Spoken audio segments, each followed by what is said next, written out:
good luck and high scores.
So, jadi kita lagi perbedaan.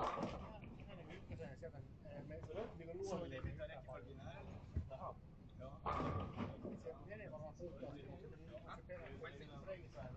Terus perbedaan.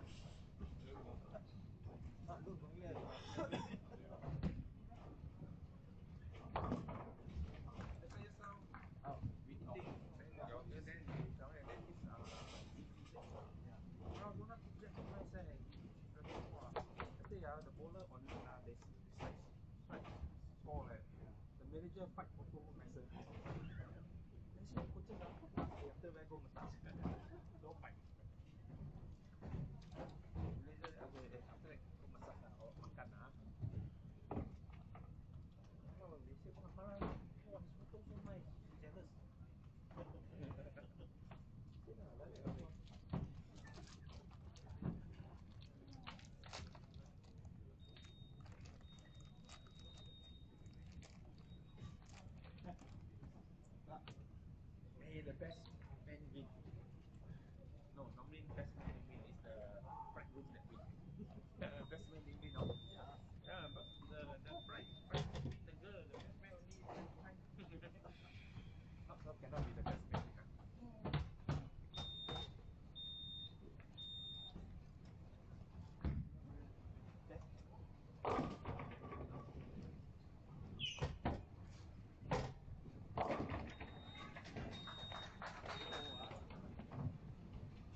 Okay, here we go again. Back to the streaming. We are back in the room. Time to work a little bit. Time to do some commentary. And I have a very special guest with me.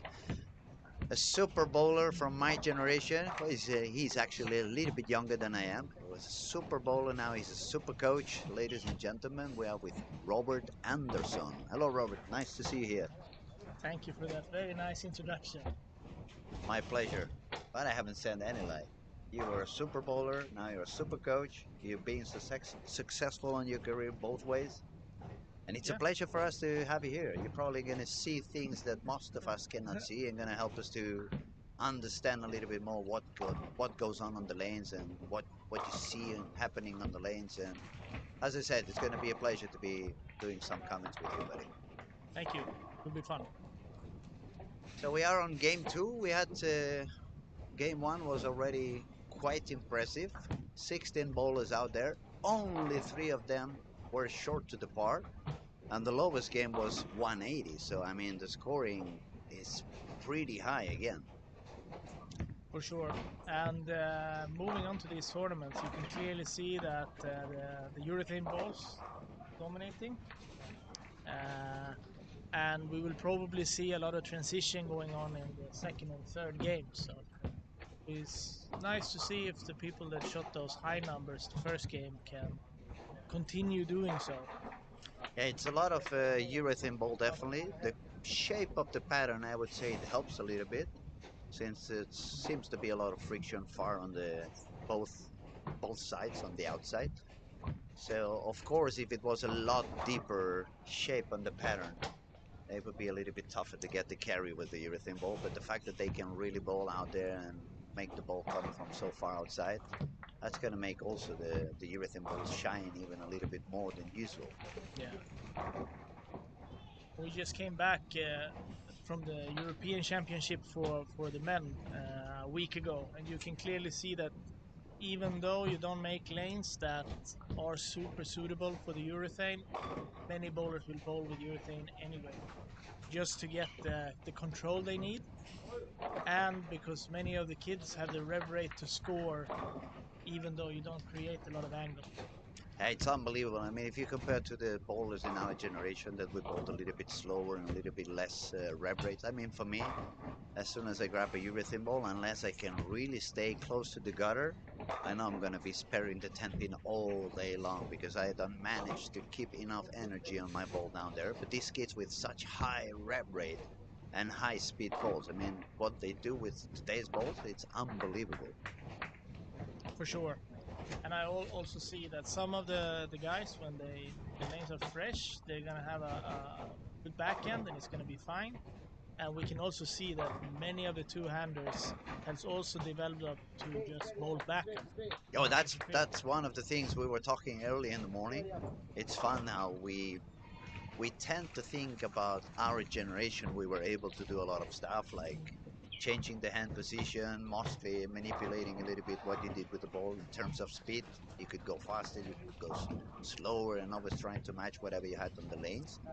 But back in our days, we didn't have to move that much. The lanes were not changing so drastically as lanes are changing today with the new stuff, new material, thicker oil than we used to bowl on. The balls absorb so much more oil than they did before, but those balls who don't flare so much, in this case, like for example the Popo Hammer with such low differential, you guys can see the track is almost staying at the same spot all over the lane, and that obviously is going to push the oil down the lane, make the backhand a little bit tighter, make the backhand a little bit tougher.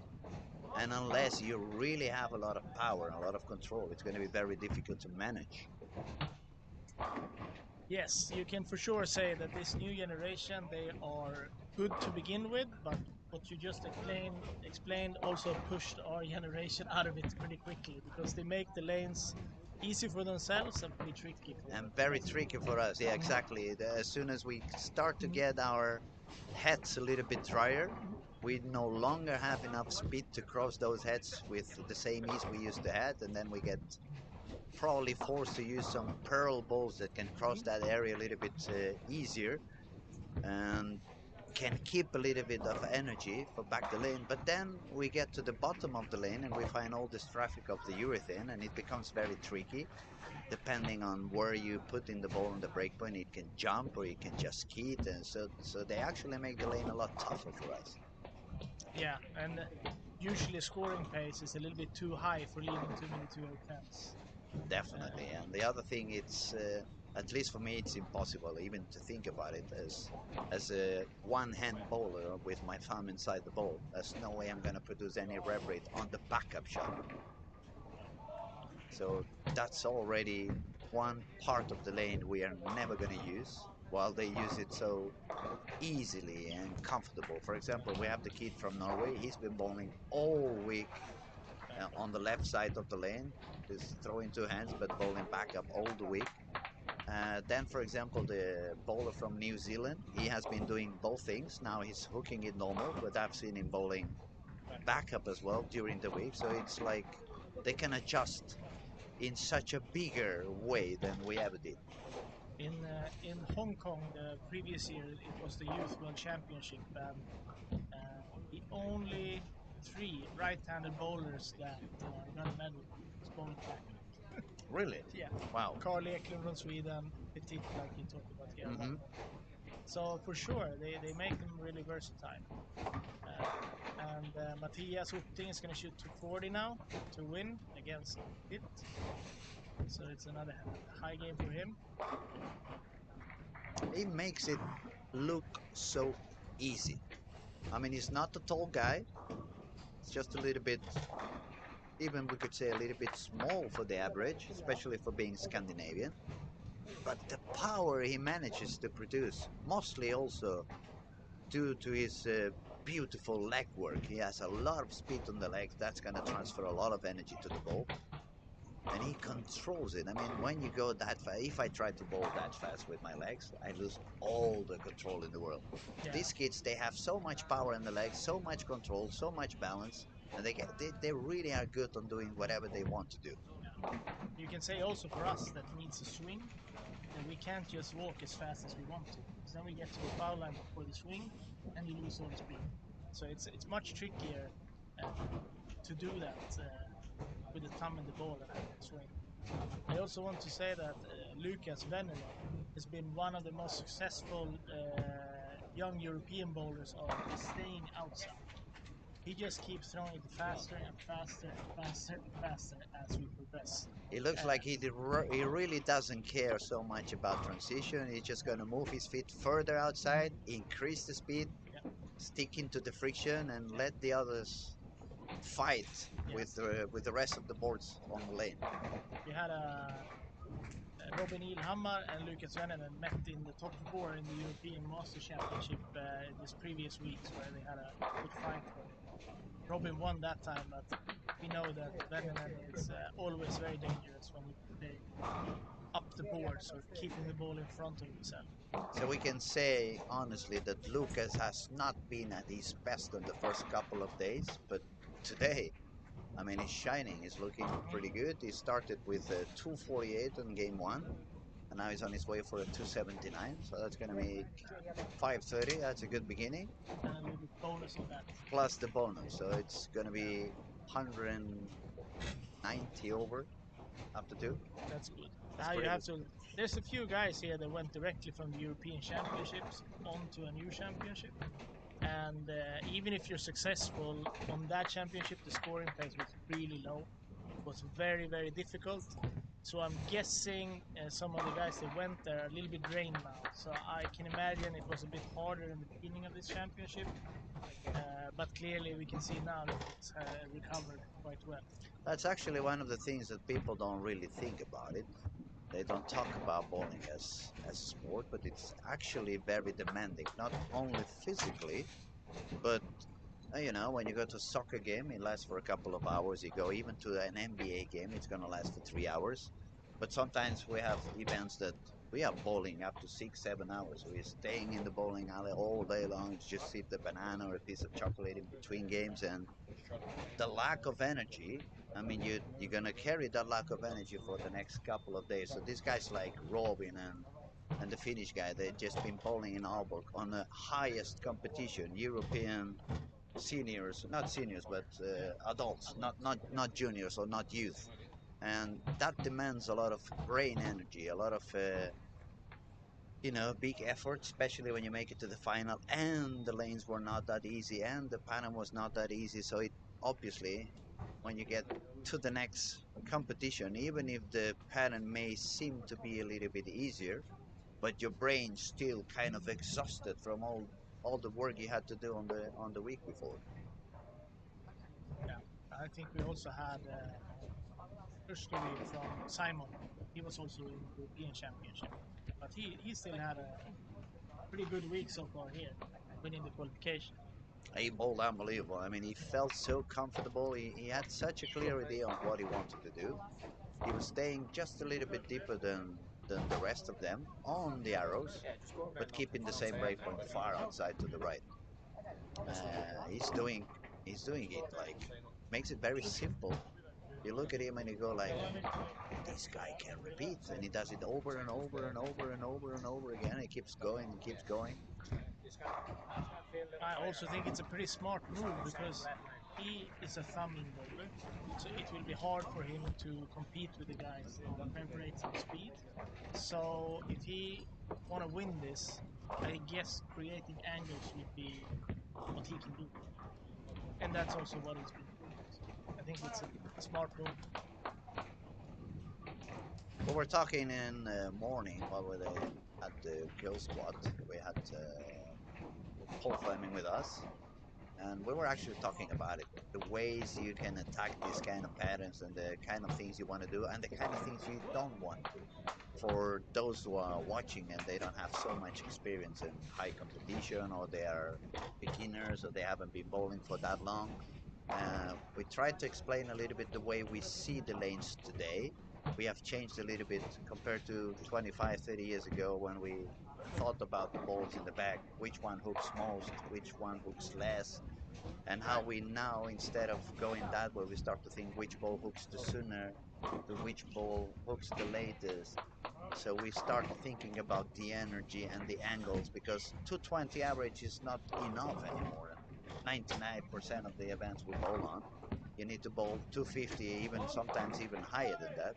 And if you're not able to carry properly, it doesn't really matter how consistent you are and how good you are in hitting the target. If you just make like double, 9 spare, double, 9 spare, double, 9 spare, you're going to end up with a 227.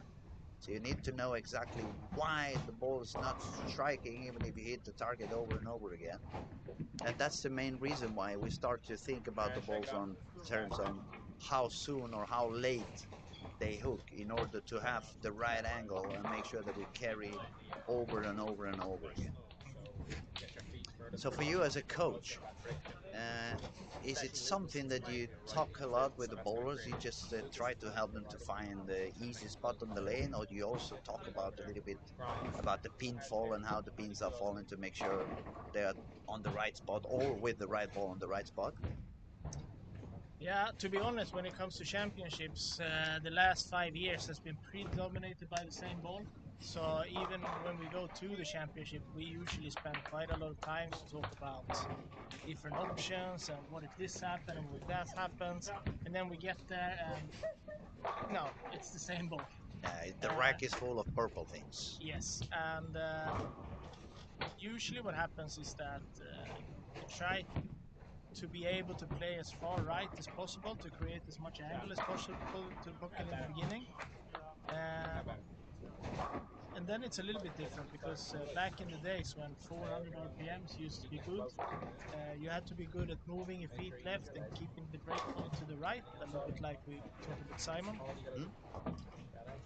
Now some of the bowlers, they have so much rev rate that they don't have to do it. They can move the brake point inside 28, 29. So they can move parallel. They can move parallel. But with 600 RPMs, you're not going to leave too many flat lands anyway, compared to before. So it's a little bit different from bowler to bowler. But even though it's very impressive, I find that some of these young bowlers, they have a challenge right now. Like we have a lot of the best Swedish bowlers, they want to go to the PBA tour. and then you can't use it. No, exactly. So if you're very pot committed and only in that, then you're gonna get to the tour. It's gonna be quite hard. Yeah. So we're trying to give our bowlers a broader education in using different bowling balls and doing things.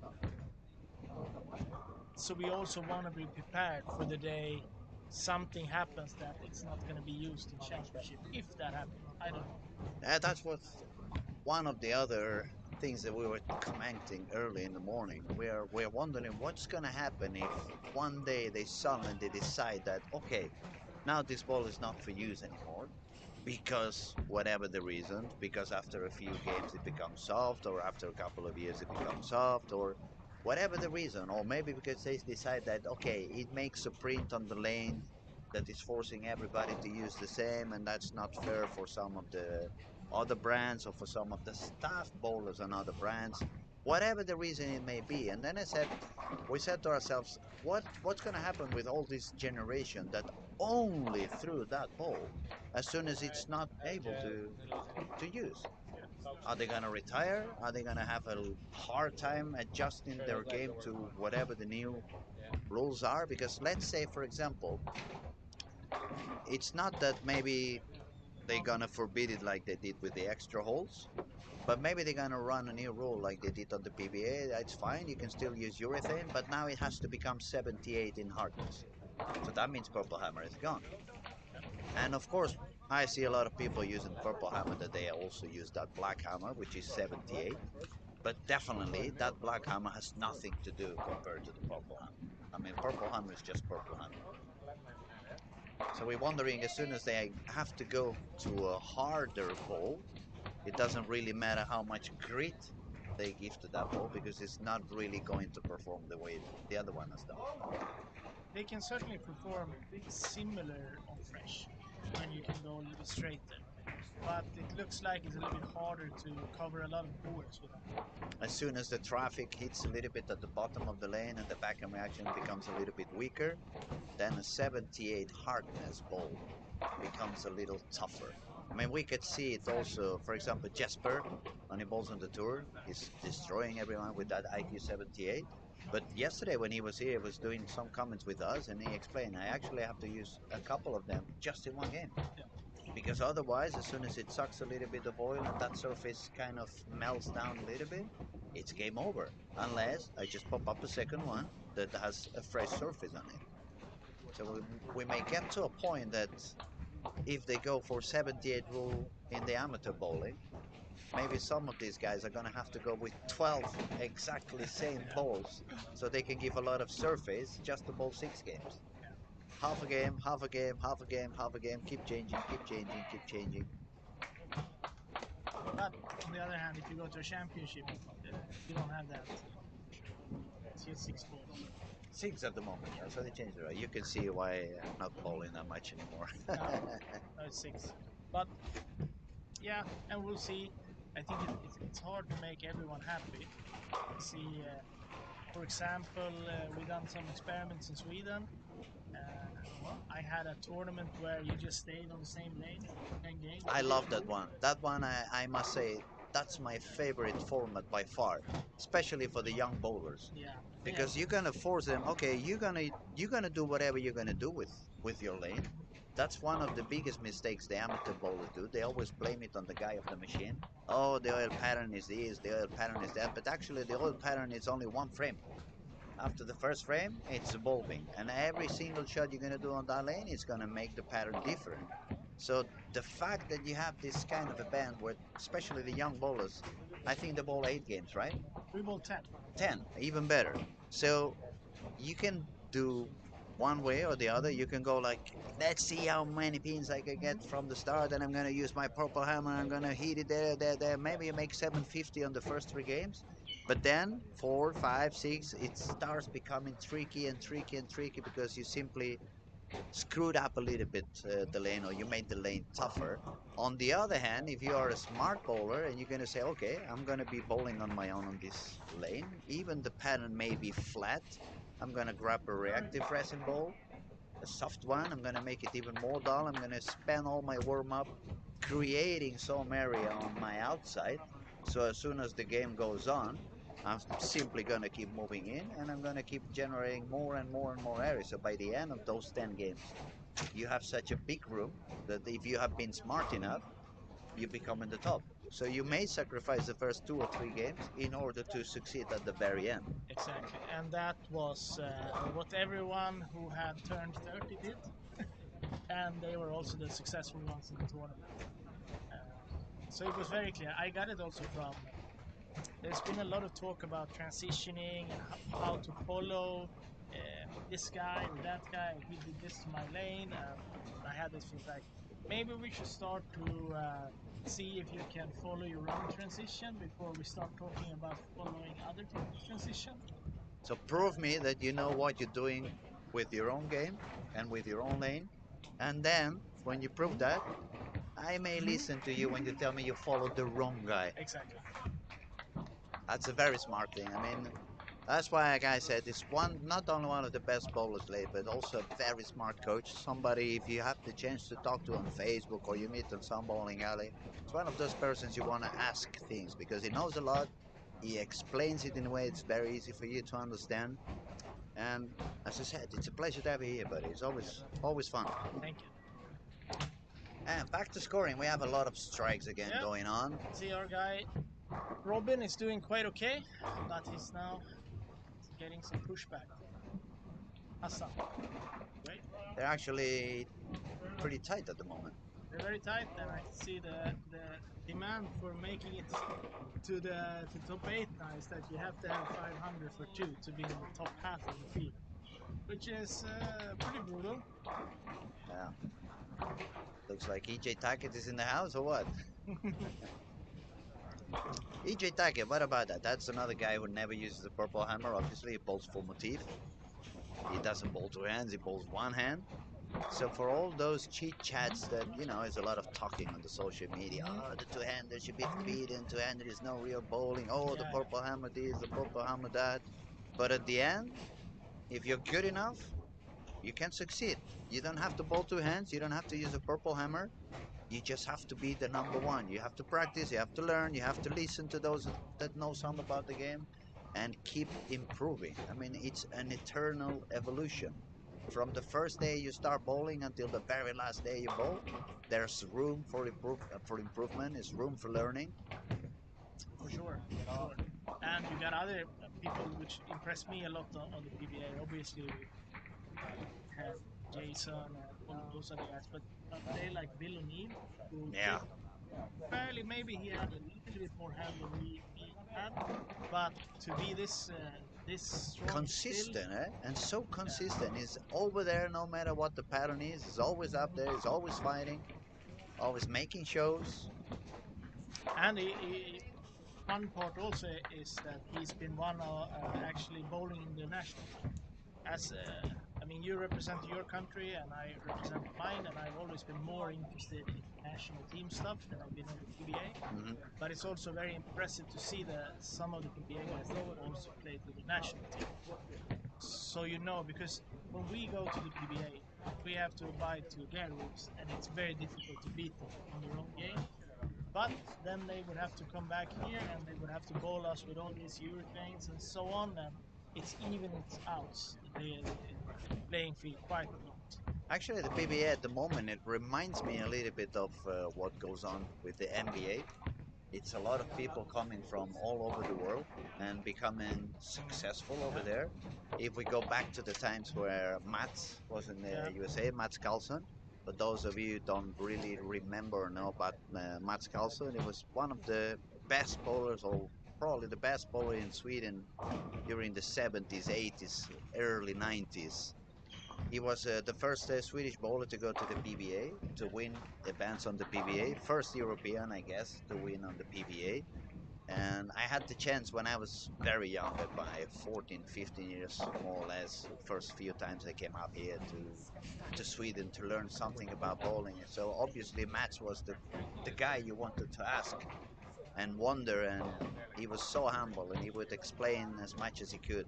And one of the things I remember, he explained how the Americans at the beginning, they made it very hard for him.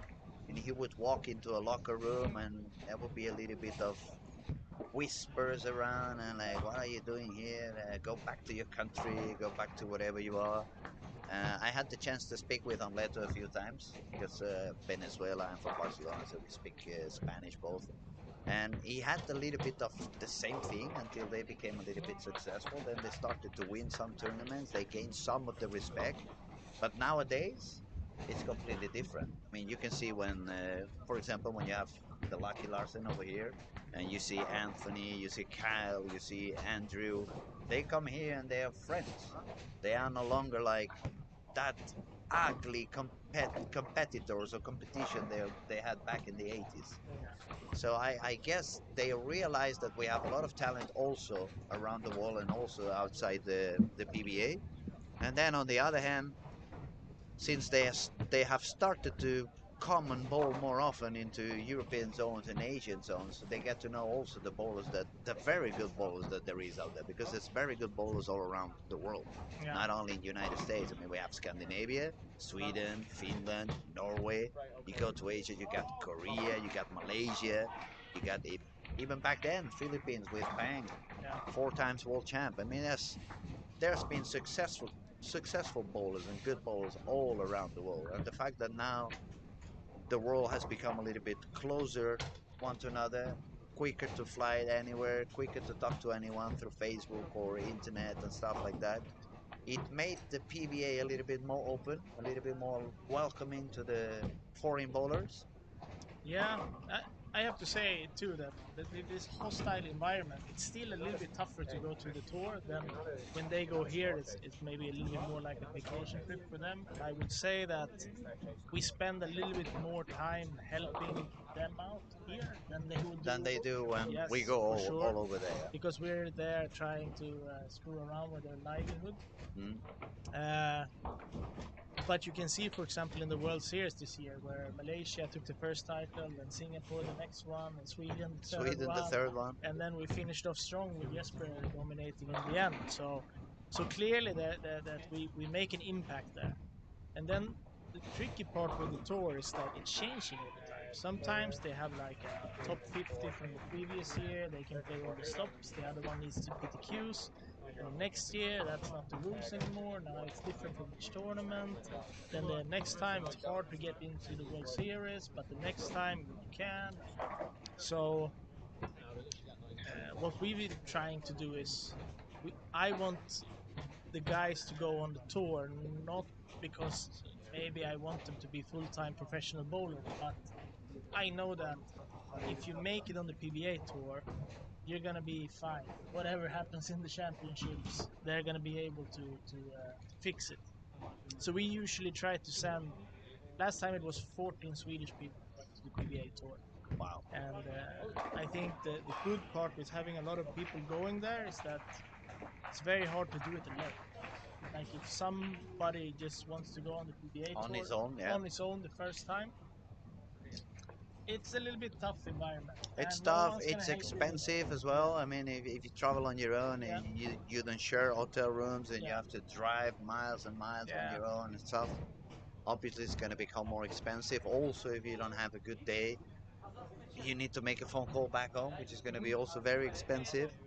So I think it makes sense. In a way, it reminds me back in the late 90s when Magnus Johnson was coaching for Sweden. And since he spoke Spanish and I had a good relation with you guys, I was coming up to Sweden 3 or 4 times a year. We made a few kind of friendly matches Mhm. that obviously for Sweden to meet Spain made no sense because you guys learned nothing. Maybe it was the fun of being down in Barcelona and having fun at the beach and doing a little bit of tourism. But for the Spanish team, it was fantastic. I mean, it was the most successful years in the history of the bowling in Spain. It was when we had the chance to come up here and do a few friendly matches against you, or you went down there and make a few friendly matches with us. It made a huge impact, made our level increase. So I guess in a way that's a little bit what happens when you send Yeah. 10, 15 bowlers from Sweden to bowl in the PBA amongst the best bowlers in the planet. Yeah. You get forced to become a better.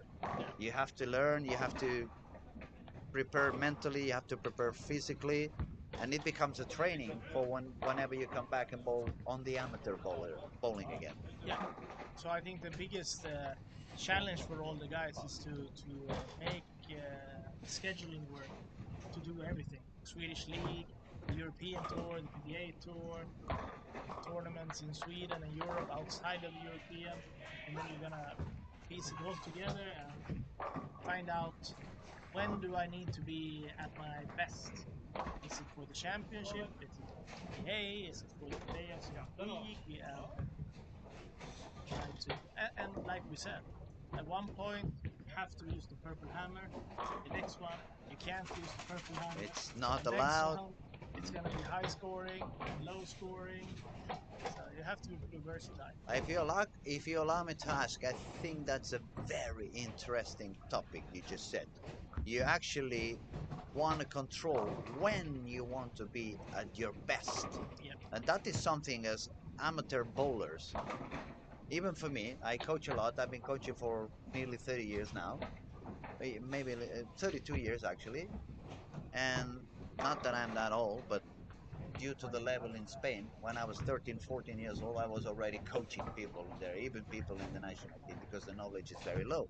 But what I mean, even for me that I've been on the business for so long, I haven't never really thought, or I've never really seen it in that perspective, that I need to be at my best that certain amount of period on the season. For me, I always wanted to be on the best shape from January the 1st until December the 31st, and obviously it's impossible. Yeah. We all have ups and downs, and you have some period where you bowl better, some period you bowl worse. So tell us a little bit, especially for the amateur ones, how can you plan that? How can you get to more or less try to control that state of shape? How to get it to the top at the moment you want it at the top? Yeah, I would say that also this has changed a little bit through the years. And if we go pre-pandemic,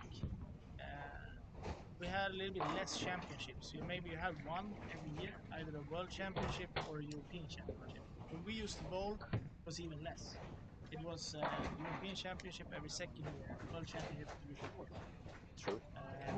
So then you could for sure say that this is the main goal for the year, and then you could backtrack maybe 12 weeks and start making a training schedule where you had a lot of maybe physical training, moving on to competition training, making it a little bit less so in the end, so you're fresh and ready for the competition. Now, then COVID hit, and just talking for Sweden, we couldn't compete here, but we could still train. So we trained a lot. So when the pandemic ended, we were in pretty good shape. So we did really well next World Championship and so on. And now it's a little bit tricky with so many championships. It's too many events. You don't really find the space in the calendar to sit down and say, okay, now I need to focus on whatever I need to focus for a couple of weeks. Either it's my steps or my release, or I've lost a little bit of feeling with whatever in my game and I'm going to work on that.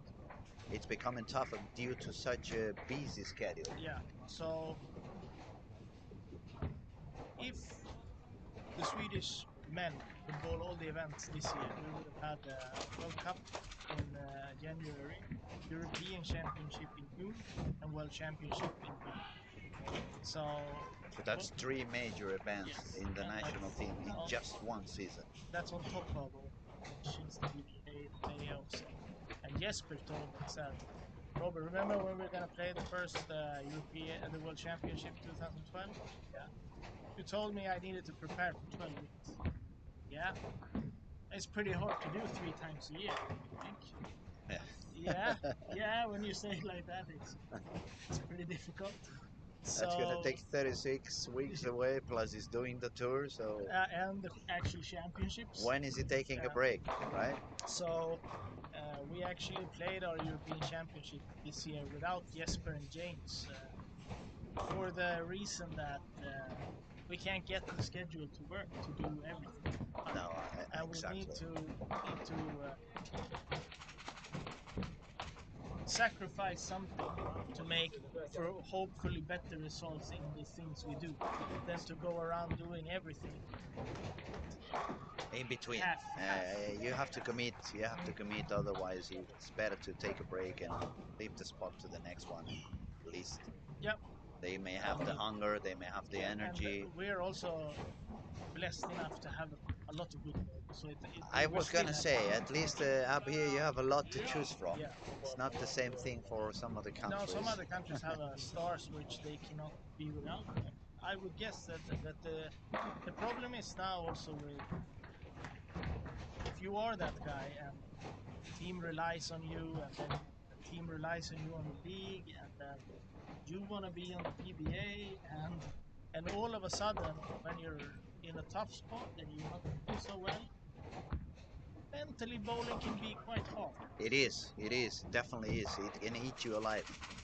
And it's one of those games that, since we rely so much in muscle memory, as soon as the brain is not properly on the right spot, all the feelings get lost and you start doubting yourself. You don't find your repetition, you don't make that click that makes everything become automatic, and then you just really pretty much stop thinking and just look at the target and hit the target over and over again. So it's very important to keep the brain fresh as well. I have to add now, Robin is bowling Blake Walsh, and Blake's father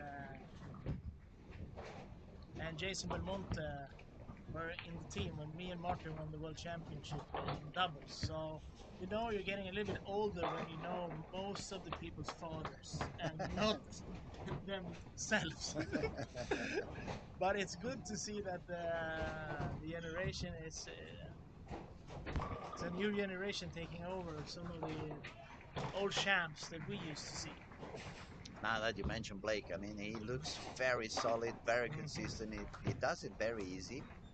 And balls to hands, he's got the rev rate, obviously, he's got the speed, but he also has this kind of a physical game that it makes it look so smooth, kind of natural. It's one of the things that I would say that I have seen changing in the past 5 years. It's obviously more and more two-handed bowlers, but it feels like now also the people running the coaching staff and the diploma staff and all that things, they have a better idea, a better understanding on what the two-handed need. If I put my brain or my memories back on maybe 5-6 years ago, most of the two-handers, they seemed to be a little bit stiff. Everything was a little bit forced. It's like we had not, and I am going to include myself obviously as an ex-bowler and as a coach, we had not yet really assimilated how things needed to be done for them to have the right timing and not to have to overdo things. Nowadays, when we see, for example, this year, for me it was amazing to see Ethan Fury when he's Lovely stuff. doing those 3-step things. It was like I looked at him and I'm like, yeah, now I see it as a coach even easier. Now I know exactly what was missing over there. I was trying to get there. I was trying to make the guys maybe a little bit shorter approach, maybe a little bit faster speed, because obviously the swing is a lot shorter from two hands to one hand, and you want to make sure that the timing is the right one. But when you see how much later they do the push away, especially Ethan Fury compared to a one-handed, then you realize, like, of course, I mean, the swing is so much shorter. If you don't want them to speed up too much and lose control, they just need to make one step later the push away, and then the timing fits perfectly, and then they don't need extra, and everything becomes smooth, and it becomes consistent, it becomes natural, fluid. Yeah. And that's a little bit the evolution I think we are experiencing now for the past 3, 4, 5 years on the two-handed. It's becoming a little bit more natural, not so much force, not only power and revolution, but control is starting to be a part of their game as well. For sure, and also the ability to slow down, which I think is a little bit strange that it hasn't become quicker, because if you say that Jason is the best two-handed bowler that ever ball Live, so yeah. far, yeah. What is his strongest part? Well, he can go to the left and slow down. And then it took 10 years for anyone else to really go in that direction, which I think is a little bit strange, but we can clearly see that more people are doing. Yeah, because back then when we used to bowl a lot, it was just Jason and Oscar. Yeah, That was pretty much it. yeah. And at the beginning, most of the two-handers that were coming up, they were more looking like Oscar than actually Jason. So, but now you can see now that many two-handers are evolving their own technique. Some are low rev two-handers, which would be 500. So we would still consider it high rev, but not compared to 600. No, definitely, So, yeah. and it's we've been trying to establish some kind of like. I never really liked that we were so bound to how we were supposed to bowl back in the days. The steps were supposed to be this many centimeters. and Yeah, the I timing should remember be this that. for I everyone. remember that. And then we started to see that Tim Mack they had another timing and he could produce much more power, and we started to evolve.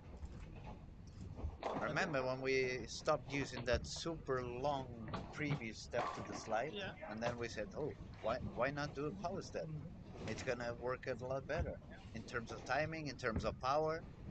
And that's more or less what we were talking about 15, 20 minutes ago. Eternal evolution. The game keeps evolving, the technique keeps evolving, and not only for the bowlers, but for the coaches out there, the coaches who may be watching and listening. This never ends. No. I mean, you need to stay updated, If and you you miss need a few years, you're done. no, definitely. You need to analyze. You need to keep awake. You need to see what goes on because if you're trying to, I mean, as a coach, this is not football. This is not basketball. We're not going to make millions. So mostly when we coach, I guess we do it because we love the game and we want to spread the knowledge we have gained and the knowledge we have gotten from somebody else. It's time for us to share it with the next generation. And if we want to be a coach, and that's what we like, I think we really need to update our knowledge and our perspective of the game. It needs to be modern. You Yeah. need to stick to whatever is happening because otherwise, even if your intentions are to help someone, you may actually destroy that person's career. It's a very thin line between not having any system whatsoever or having a system that's personalized bowler to bowler. Because clearly there has to be some kind of way to teach people to begin with. But we had a thing like when the 200s began, and we thought that you needed a high swing to get speed. Mm. And you can see, that guy has a high swing and he has good speed. Yeah, but that guy has a low swing and he also has high speed. And this guy has a high speed but lower speed. And then this doesn't correlate. No, So exactly. we did some research in that. And you can see you can clearly get speed from having a higher swing, but you can also use spine tilt. Same kind of torque as you do in golf. Hmm. It's a separation between the pelvis and the hips to create power. Our bowler here, Robin, is very good at that. He basically has maybe one of the lower swings. But if It's you would fun ask that him, he can you throw. mentioned that because now you actually brought my memory back to 2009. If you remember, I took a few breaks on my career to go for my DJ life. And there was a time in 2009 where the Catalan Federation got independent from the Spanish Federation. So the country was not independent, but the bowling federation was. I was on one of my long breaks. I haven't bowled for, I don't know, 5, 6 years. And I got a phone call from the Catalan Federation. We are independent now, and we need you to bowl something because we're going to bowl a few competitions. And we believe even if you haven't bowled for a few years, we have a better chance if you come back. And the thing is that why I'm saying that is because they hired Sid Allen as a coach. Mhm. And for me back then, when I came back, I was 100% Swedish school from the 90s. So longer step before the foul line, very relaxed arm, nothing on the elbow. I never used the elbow at all. So I mostly just let the ball do the job. So when I met Sid, of course, I bowled for 1 season only, so I could help them with whatever they needed, and I had the pleasure to meet Sid. We have crossed paths many times in world championships and stuff like that, but we never really spoken, and even less about bowling. And you've been down there in Barcelona a few times and Spain bowling there. You know the knowledge is not so big. So for Sid to be down there, when he spoke a little bit with the guys, he quickly realized like, okay, if I want to talk bowling, I have to talk to Luis. Otherwise, they're not really understanding what I'm talking about. And the reason why I'm talking about Sid is because one of the first things he wanted to change on me, it was to move the ball on the third step, not on the second one, and he wanted me to drop it down, but he wanted me to have a very short swing and bend down my head, so it would be my body, my upper body would go down, and that would generate a higher backswing, but not the arm. And the main reason for that, it was that the shorter the swing, the easier it became to be under the ball and to use the elbow. So it actually took him 5 minutes of explanation, and he gave me a small basketball, very small basketball I could fit in my hand, and he said to me like, okay, if you wanted to make this little basketball have the maximum rep rate, what would you do? And I'd say, I would do like this. So I did kind of the yo-yo motion, and he goes like, why don't you do the same with the bowling ball? And silly me, I ask, yeah, but now you see when I do this, my elbow is not straight, and my who cares? He says, who cares? And I'm like, so you mean I can use my elbow? And he goes like, yeah, absolutely, go ahead. First shot, my ball went straight to the left gutter. It had 3 times the reps I used to have. So I went back to that because what you say, it's funny that we're talking about the two-handers, but there was already some people like Sid Allen that already 15 years ago, even if it was a one-handed, they already could visualize this kind of motion happening of a shorter swing, easy to keep the hand under the ball, easy to use the elbow, easy to generate power. So that's why I mean it's so many people out there that they know so much about the game. And the main thing you have to do if you want to learn on this game is become humble. Become very humble. Don't believe you know everything, and go out there and ask the people who knows a lot, because then you will learn a lot. I also had the pleasure of spending some time with Sid. Very good, And very funny. very fun. Very funny coach. And on the same subject, Rick Benoit, who used to be on the tour, I worked with him in Saudi Arabia. He also had a drill. The first thing he taught kids was to stand with the foot in the gutter, and you had to release the ball onto the lane, but with so much motion that the ball just spin and came back. And came backwards. So, and they also had a machine for that, and it was pretty smart because when kids, the first thing they learn is to hook the ball. They like it and they continue. If they go for a week and nothing happens, many of them does. Yeah. But when you spend that little time to make the ball hook, everything is more fun, and then youth program became very successful. Now it's one of the things you realize when you get into a bowling alley today on open bowling, because they see obviously YouTube and all these things. It's easy to see bowling today. They don't use the thumb anymore. It's not that they bowl two hands, because most of them they even use one hand, but they don't put the thumb in there anymore. And you can see open bowling and they all hook the ball. Yeah. Okay, shall we talk a bit about scoring, because I only see strikes pretty much everywhere. I think the lowest game I can see is a 197. Yeah, the scores are high, really. 230, 230, 270, 260. Unbelievable. Score for 3 games is already the cut score. It's almost 130 over. And then we have Oh, now we are already Robin. in 4 games. Yeah, and Robin is 164 over and he's the cut. Okay, With the bonus points. that's crazy. Let's go all the way up to the top. We have Estonia on the first position at the moment. 90 pins of bonus, so he's won 3 out of 4. He's bowling 251 average at the moment, so he's at 1096 with the bonus. Finland is on second position, also 90 pins bonus, 244.8 average, so now he's sitting at second place with 1069. Australia is third with 1,048. Norway 1,035. Malta 1,014. And Singapore, sixth place, is got 1,000. So, yeah, nobody is below 200 average at the moment. The two lowest scores are 200.3, 200.3. And the cut, as you said, is Robin with 964. And we are halfway through the day. High scoring again, definitely a lot of high scoring. You're gonna have to see what goes on this fifth and sixth game. It's only one player per lane today, so the transition may have taken a little longer to appear. But this last game was pretty high for pretty much every bowler up there. So either they figured out the transition quicker than we expected, or it's not really there yet. I was just looking for fun to see scores from the European Championship. Like my head is a little bit screwed up because the scores here now, they would be very decent score in 5 games in the European Championship. And some of the youth people, to be honest, had big problems with other chicken in Aalborg, with that little bit more messy. And now the same guys here, they're just dominating this place instead. So it's clear that you become a product of your own environment.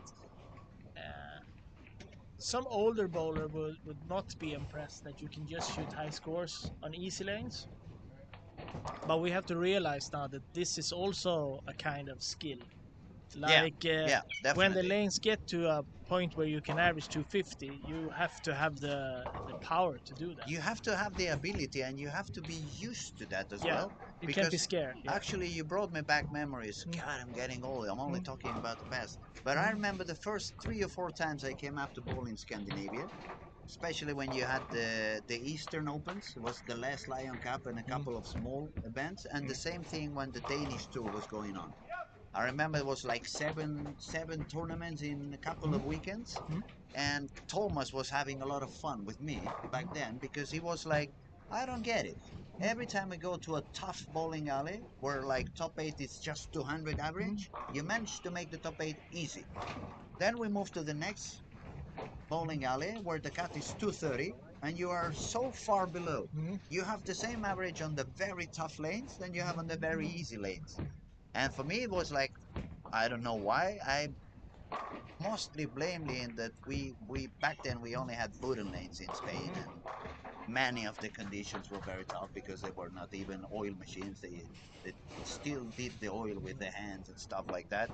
And we can ask Patrick Bakke later on his experience when he came down and bowled a tournament in Benidorm. I think he's going to be very excited to explain what happened over there. He actually, I was going to say, he ended up bowling with a spare ball without his inserts. And he was making fun the day before we left down there because I shined as much as I could 8 reactive balls. And he was like, why are you shining them all? And I said, because I plan to use one ball every 2 games. I knew how dry it was going to be.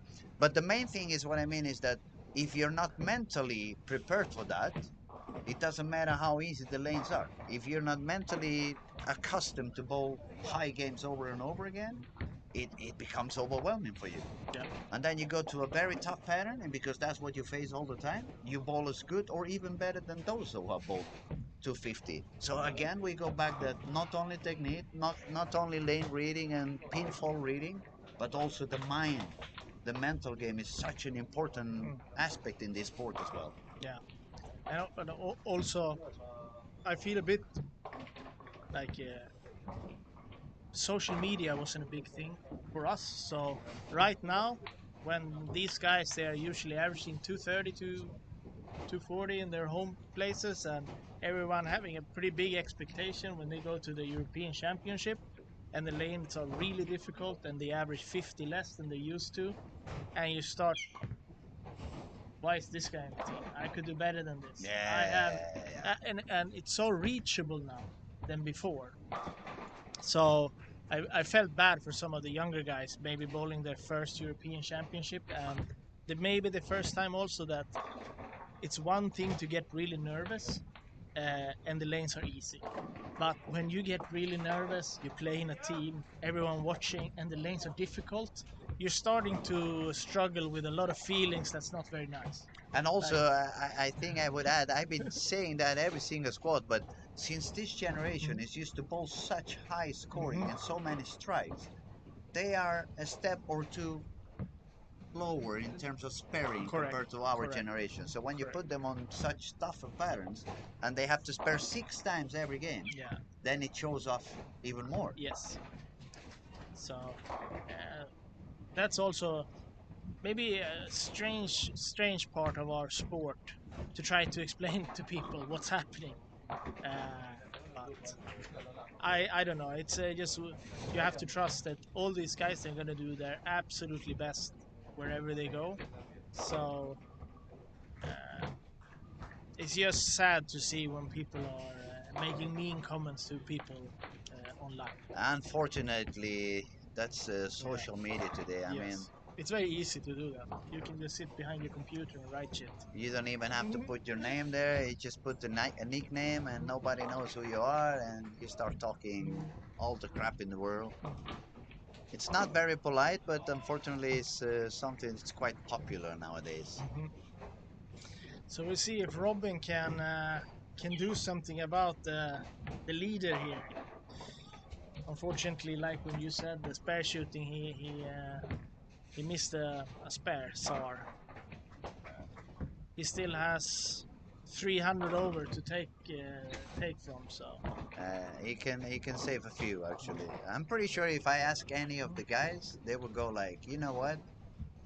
I don't care if I would ever get to be as a good sparer as you were or Walter Ray or Pat, but I'm pretty sure you would like to make as many strikes as we are doing. We had we had a PBA Sweden now. We have a small regional Maybe a tour. regional Sweden, right? Yeah. So we had it in Eskilstuna, and we had Joakim Karlsson. He was here playing the first event. In the US, he got the nickname the Beast, and I've always been a huge fan because he, as a thumb-in bowler, he still gets his 600 RPMs. Oh, that's a lot. And he played one of my favorite bowlers, Stefan Yngström. Stefan, And he made the finals. It was a hard pattern, so he got to bowl Joakim in the playoffs. In the playoffs. And Stefan had one open to shoot 20 under, and Joakim had 3 opens to shoot 200 over. And Yngström went on a rant to, you see everyone, how important it is to keep your spares? Not getting too many unnecessary open frames, like Joakim here, and made a very ironic and fun comment about, yes, of course. Stefan he has always been a funny guy. A very good bowler, very particular, coming from very up north in the country. Yeah, as far north as you can get. So it's probably he hasn't seen the moon in a few weeks now, right? No, he doesn't live there anymore. Oh, he's moved. Yeah. He lives actually pretty close to me. He sometimes comes over to Eskilstuna and we have some matches to each other.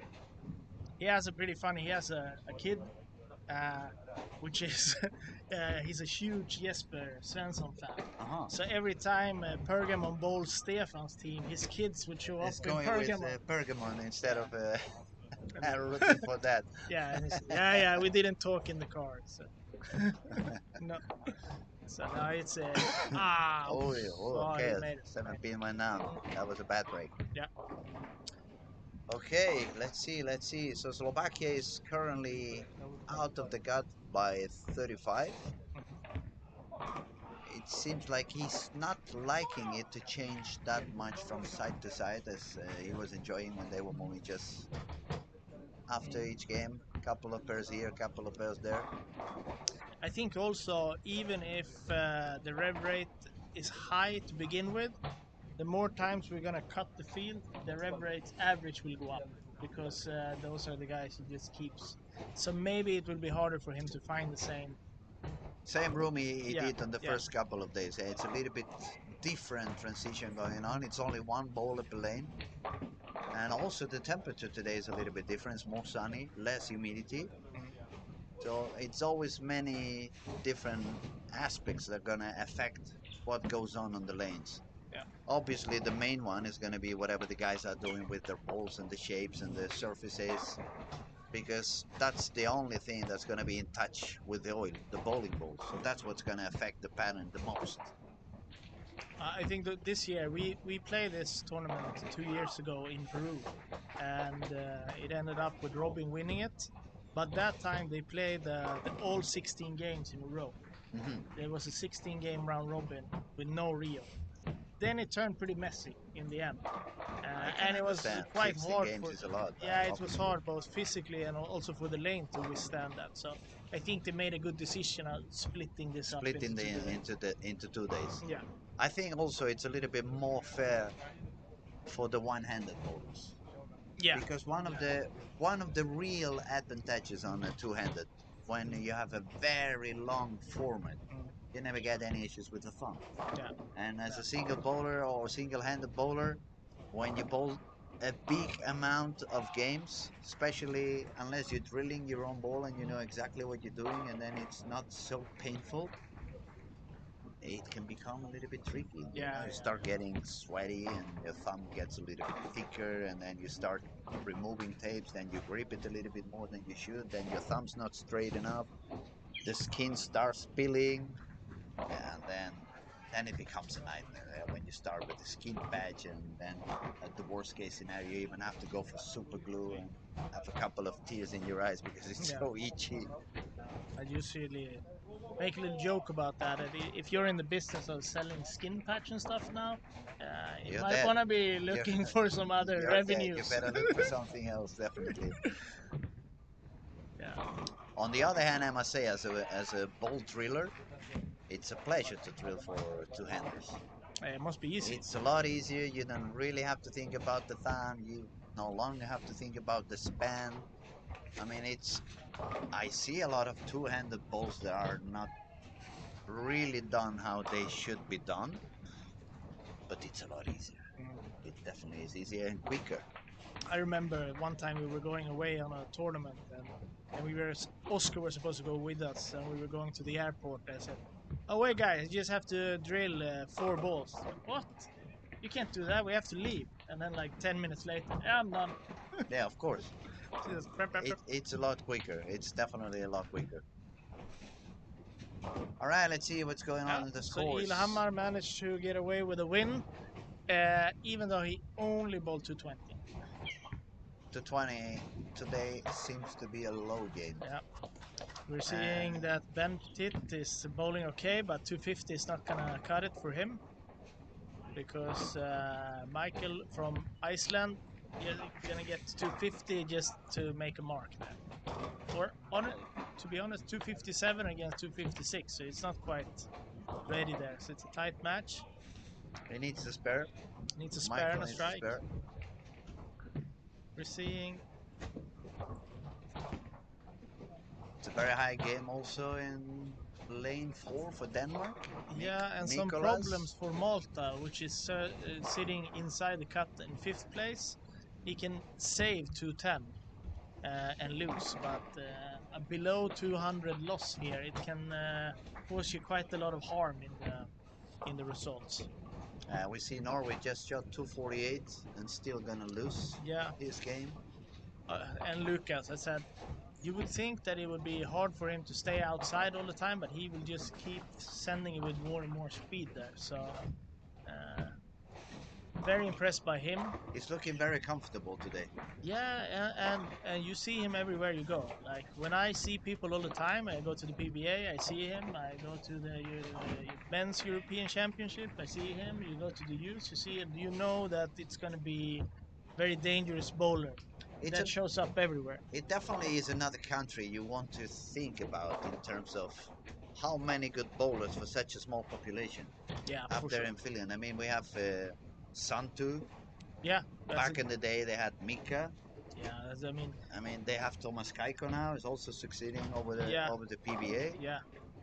They have plenty of bowlers, and they have a lot like Nico Uksanen. It's a great bowler. You can see when you start winning the Finnish championship, you know that you passed a lot of. A lot of cuts. You don't have to. We know you're good. You don't have to. Enough. Yeah, And Tonter has played for the team for a long time, and back in the days when you had Pasi Lintele, Pasi Uttila, Timo Mandonen, Ratikainen, Antti-Pekka and all those guys Laine, are now making the Sami. 50 plus team, the seniors. They're gonna have an awesome team. And Kimmo, what about Kimmo? Yeah. It's never ending, yeah? No.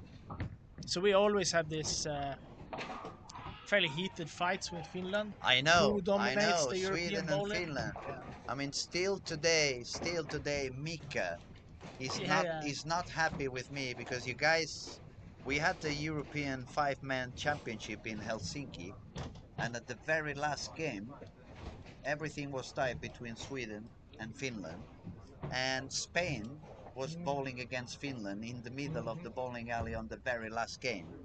And Thomas and Bakke and Magnus, they all came to us like, hey Luis, now you have to beat them, if you beat them we're going to be the European champions. And the funny thing is, just 5 or 6 months earlier it was Mika that he managed to get me an international sponsorship contract with Ebonite. So obviously I felt guilty, but my coaches in a way and my friends were in Team Sweden. And I remember that game because we had Esteves, remember the lefty, the senior. He started with the front nine. I started with the front nine, and Marcialo Bidi started with the front eight. So we shot probably the highest game was about 1020 on the whole week. And in that particular game, we shot 11 something.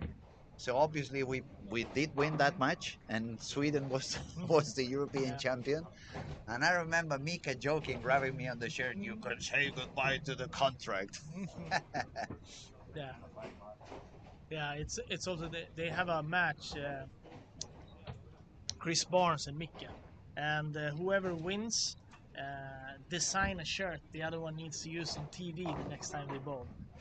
Usually it's some kind of Swedish shirt he had to use with Swedish hockey players on it, and so it's clearly that it's a very sore point for him. Well, Last time he made a shirt with all the lefties that bowl on the PBA tour. He had pictures of all the left-handers, and he had to use it on TV. So it's great for the sense of humor. And we have this thing, we really don't like losing to each other, but I think just like all the other relationships, I think it's pretty good right now. Like we really respect the work they do, the way they produce great bowlers. it's a nice camaraderie between the two national teams. Even though we don't like to lose each other, we just But we could call it a little bit. For me, it's like the bowling derby. I mean, the Barca Madrid we see in football. For me, it's always.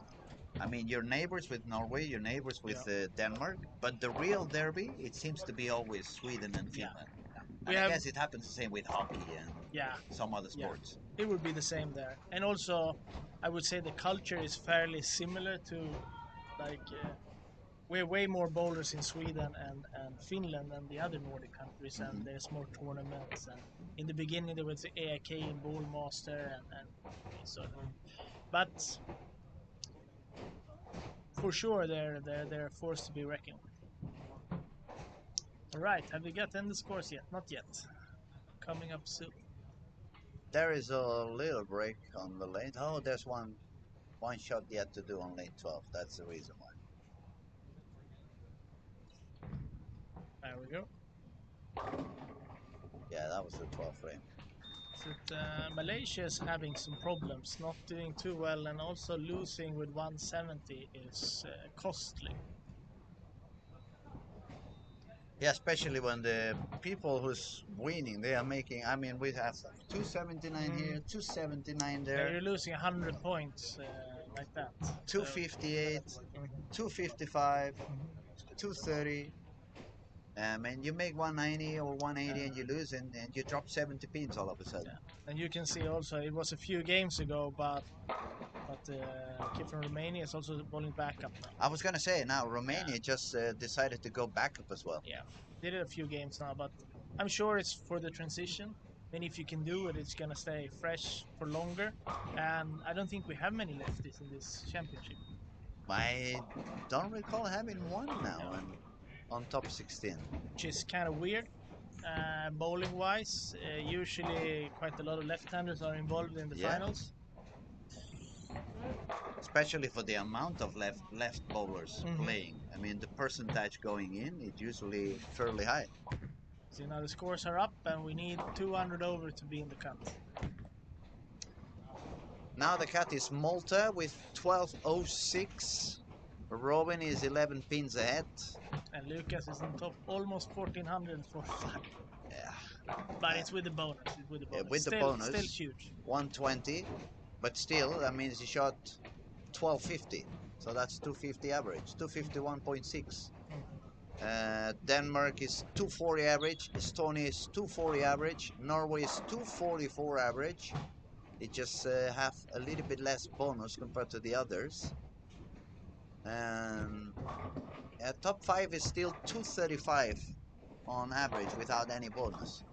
So obviously the score is not low. And if the scores is like this, it might be a little bit fortunate for the right-handed bowlers that it wasn't any really good lefties here. If the True. scoring pace was so high from the beginning, and if we see the previous Lucky Larsen here, we had Jesper winning it against Theodore, a fairly new good lefty here, and in the semi-finals James Blomgren was James out. was there as well. So it was 3 out of 4, and then we had old Lucky Larsen himself.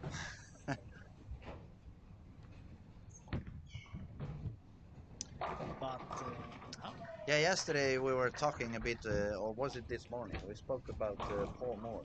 Remember Paul Moore? Yeah. He would do quite fun on this pattern, Yeah. staying out there on the left side. Yeah. I mean, I think the pattern is holding up pretty good anyway. You don't see any really weird stuff yet. I think many of the right-handed bowlers are keeping quite a lot to the right still. You would imagine maybe a few needed to go more, but they seem to be comfortable and just moving Yeah. further out and just making the ball go faster. And it's something that it's a little bit hard as a coach. That first period of your coaching life, you're gonna maybe try to tell people how you would have solved the problem. But when you get far enough technically from the bowlers, you have to realize that that's not super useful information. No, they do things different nowadays, so you have to adapt your coaching to what you have. Yeah, so I have two fun. For me, it's always been fairly easy to slow down, much harder to speed up. And I have two fun. One is now from the European Championship, where we needed to go to reactives. And I was talking to Robin about slowing down. And he didn't slow down so much. We're still fast. And he threw one, but in my mind I said, God damn it, it's fast. And he goes back, well, I don't know, man. You can't throw it much slower than that. We're not on the same page here. And then I have another one from 10 years ago. I played with Joachim Karlsson in the trios in the World Championship. And we were bowling the long pattern. And he was going straight and so fast. And he was hooking early. I said, Joachim, you're going to have to move left. He goes, I can just throw it a little bit faster. I said, I don't know if it's possible, but you know what to do. And he threw the ball like it was not going up in the air. It was just a little bit above the lane the whole way. And then you go, okay, clearly you have some gears that I don't possess. So if you have those solutions, just go for it. It's true. I found myself with this situation, especially when I was coaching up there in Mora. I tried to help them understand how many different ways you can approach a lane. I mean, you don't always have to do the same. You just have to try to suit your game to whatever you find on the lanes. But for them, even if for me it was super easy to just adjust my approach, and if I want to slow down, obviously my swing's gonna be shorter in order to keep a little bit less inertia from the swing and the ball. And the other thing I would do is shorten up my approach. Since my swing is going to be shorter, I want my approach to be a little bit shorter so my timing doesn't get out of the spot. But for the two-handers, I mean, for example, Lucas. Lucas is super powerful. He reminds me a little bit what Oscar did back in the day. And he's super talented, and of course, after I explained, he could do it, but you could see it's not his natural. No. So it just becomes like a B game for them. And for me also, since I've been in bowling for so many years, I didn't wanted them to just stick only to the purple hammer and that same shot over and over again. Because okay, one thing is what you do in your own bowling alley, but as soon as you start traveling and you bowl in 40 different countries with each particular way of seeing the game. When you go to the south of Europe, usually you're gonna have more friction. You go to Asia. I haven't been in Asia for quite a while, but back then when you went to Asia, it was tougher lanes, tougher back end reaction, a little bit tighter lanes. So you need to become versatile. I mean, we come from the school of the times like Norm Duke, Brian Boss. You can see them do a lot of things. Now they go forward, now they go sideways, now they speed up a little bit, now they slow down a little bit. So I wanted them to become this kind of versatile so they can do a little bit of everything. But it's not as simple for them because in their natural skills is the speed, it's the power, it's the bowling they have grown on. And it's not that simple. It's not that simple. So I agree with you that maybe it may have worked for us, and of course it's always good for them to learn different stuff so they become more awake of the possibilities out there. But maybe it's not the best solution for them all the time. Maybe it's easier to do like we said with Finland or Jenny. She's doing Yeah. the girl from Norway. She Yeah. just moves further outside and increases the speed. Yeah. For sure. Everyone needs to find their own ways to deal with the problems. And we can see also when we're talking about Nick Carter doing really well. He's in second place. I'm from Denmark, a thumbing bowler, so it's nice to see that it's also possible. But now Robin is making a move here also, trying to take Utting down this match, and it kind of looks like he's going to do that. Yeah, Matthias got a tough frame on the feed frame Yeah. with that 4 and 5. Luckily for him, it was just after the strike and not after the double, because when you get one of those 4, it really is annoying, isn't it? Mm-hmm. He dropped down like 30, 40 pins in just one frame. Yeah. If we can see the scoring pace, it definitely hasn't slowed down, and I can imagine now also the bowlers who are stuck in maybe the last 3 or 4 or 5 spots, they're gonna feel a little bit pressure of doing stuff, and it's a very dangerous situation there where if you go the wrong direction, you can put yourself in a very tough spot for tomorrow. Yeah, you try too hard and then you may give away too much distance for tomorrow. And we have to remember it's still another day to go. Yeah. So you have to be very patient. You don't need to overdo anything. As we said before, if it's not working as good as I wanted, at least keep your spares, keep the ball on the target. Don't make any super low games. Try to save as many pins as you can.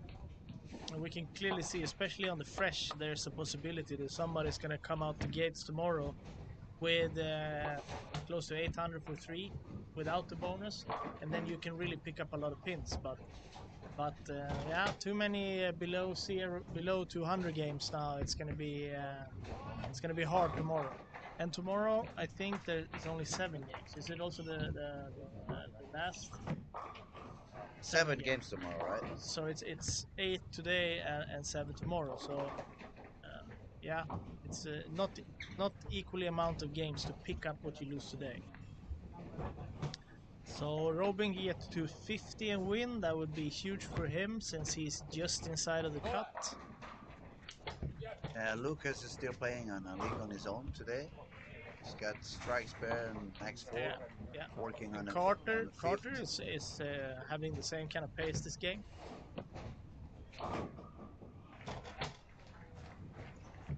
Yeah, it's a few of them that they seem to be. I mean, after 5 games bowling over 240 average, it means you really are comfortable out there. You're not struggling, you're not feeling any pressure, you're just enjoying whatever you do. But now Utting is putting himself in a place where it can actually be a little bit damaging game for him. Even though he has almost 100 pins to the cut, it goes by pretty quickly.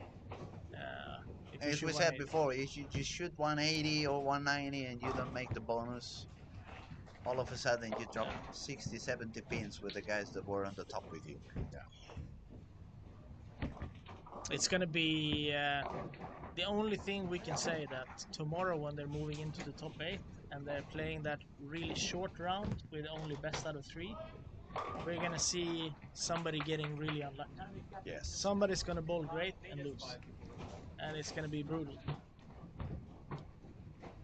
But that is one of the aspects that we have to accept with our sport. I mean, it's probably one of the very few sports where the best one doesn't always win. I mean, Yeah. you go to tennis and when you see Federer, Nadal, Djokovic, when they were at their best, you expect them to win at least 4 out of 5 Yeah.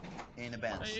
You can see it on the tour though. That's very few step ladders without tackets. Very few.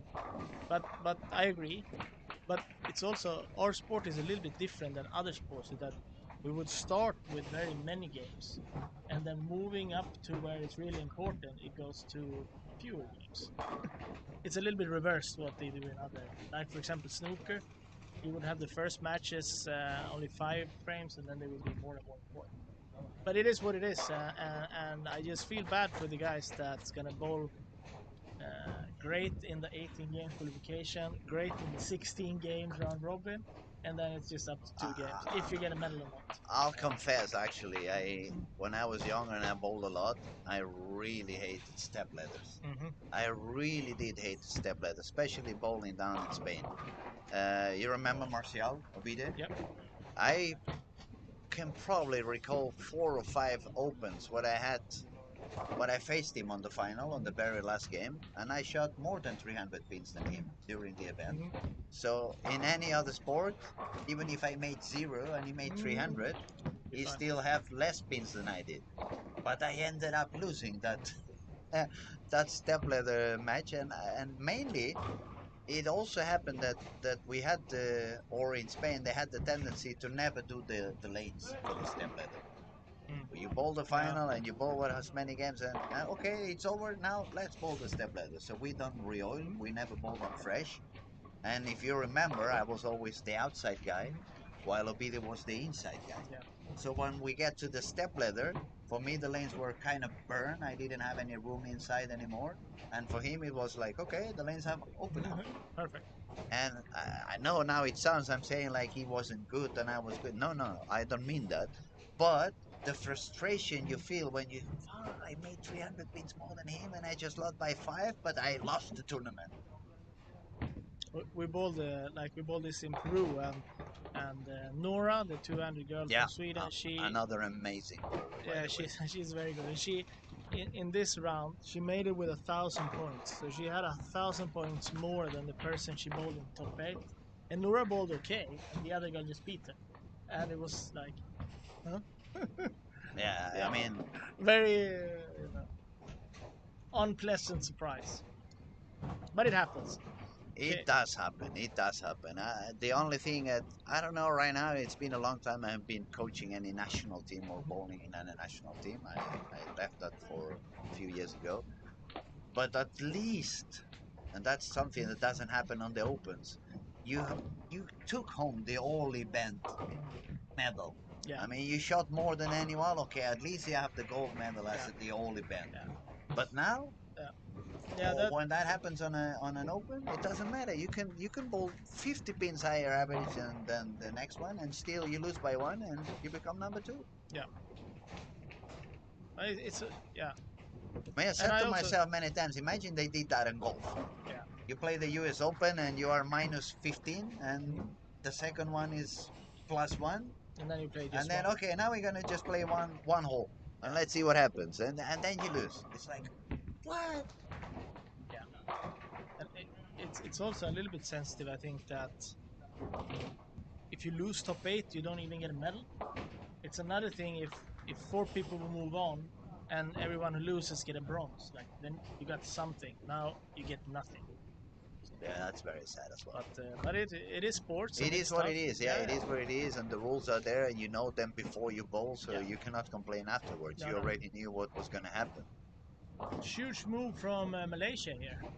He can bowl 320, which is always helpful. And we said that the last two guys are gonna have to make some moves, and he he's probably definitely did. going for one. Yeah. Yeah, and lucky enough for him, it seemed to be the right move. It looks like he's not moving too much left. He's still going fairly straight from the outside. And that's what we said on the other end. I mean, Czech Republic did a good game. He shot 237. That's a good game. Yeah. But still get no bonus, get no nothing, get beaten by 53 pins after 237. Not funny. High games for Robin as well, 259. Yeah, that's certainly helpful, and he will probably be able to leave a few pins between himself and the cut. Where is Then we had Walsh? Nicholas, we had also on lane 15, 16. Denmark, he's going to win the game. If he doubles, he's going to go for 239. And Walsh Walsh is also shooting 250. Let's see. 249 if he strikes out, 249. And where do we have And Lucas Malta? is on 7-8. Lucas is facing Ireland. He gets another strike, so he's going to go for 230 something. Yeah. Plus the bonus again. He's going to take all the bonuses, just like Jenny did in the morning. We can't see right now. Oh, true, he lost one. He lost one in the middle. You see, guys, thanks we have Victor over here. He's much more awake than we are. He doesn't use any glasses or anything, but he sees things that we don't see. Crazy. Yeah. Not good getting old, is it? No, for sure not. So I'm going to ask Victor Malta, how is he doing now? I don't think I can see him anywhere. There we go. 224. He's the cut. Because if we look at the cut now, Malta is number 8, and he's bowling a, I would say okay game, 220, but he's going to win. But both Ilhamar and Walsh is bowling higher game and also getting the bonus, so they're going to escape a little bit. So they're going to move up a little bit. So it's just interesting to see before tomorrow if for example 6 or 7 people are starting to pull away from the cut a little bit, you can expect the cut to go really, really high. And right now it's where Singapore was at. You see any score from Singapore? Singapore is 204, but losing. So that's gonna cost him. Yeah, it's we see Utting is also going to be. It's gonna drop a couple of places, yes, with 190 and losing. And 180 on Estonia. So I think that we're gonna see Walsh and Robin moving up the list quite rapidly now. Probably to place 3 and 4. And Slovakia is not finding his way today.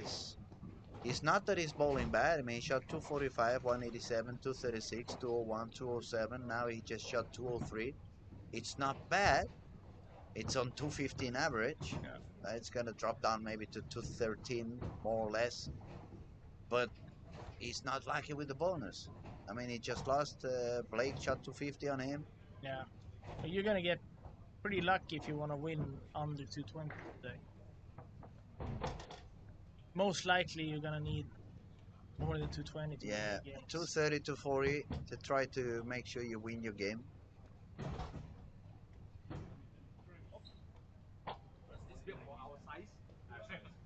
That's updated already, right? We have one frame to go somewhere.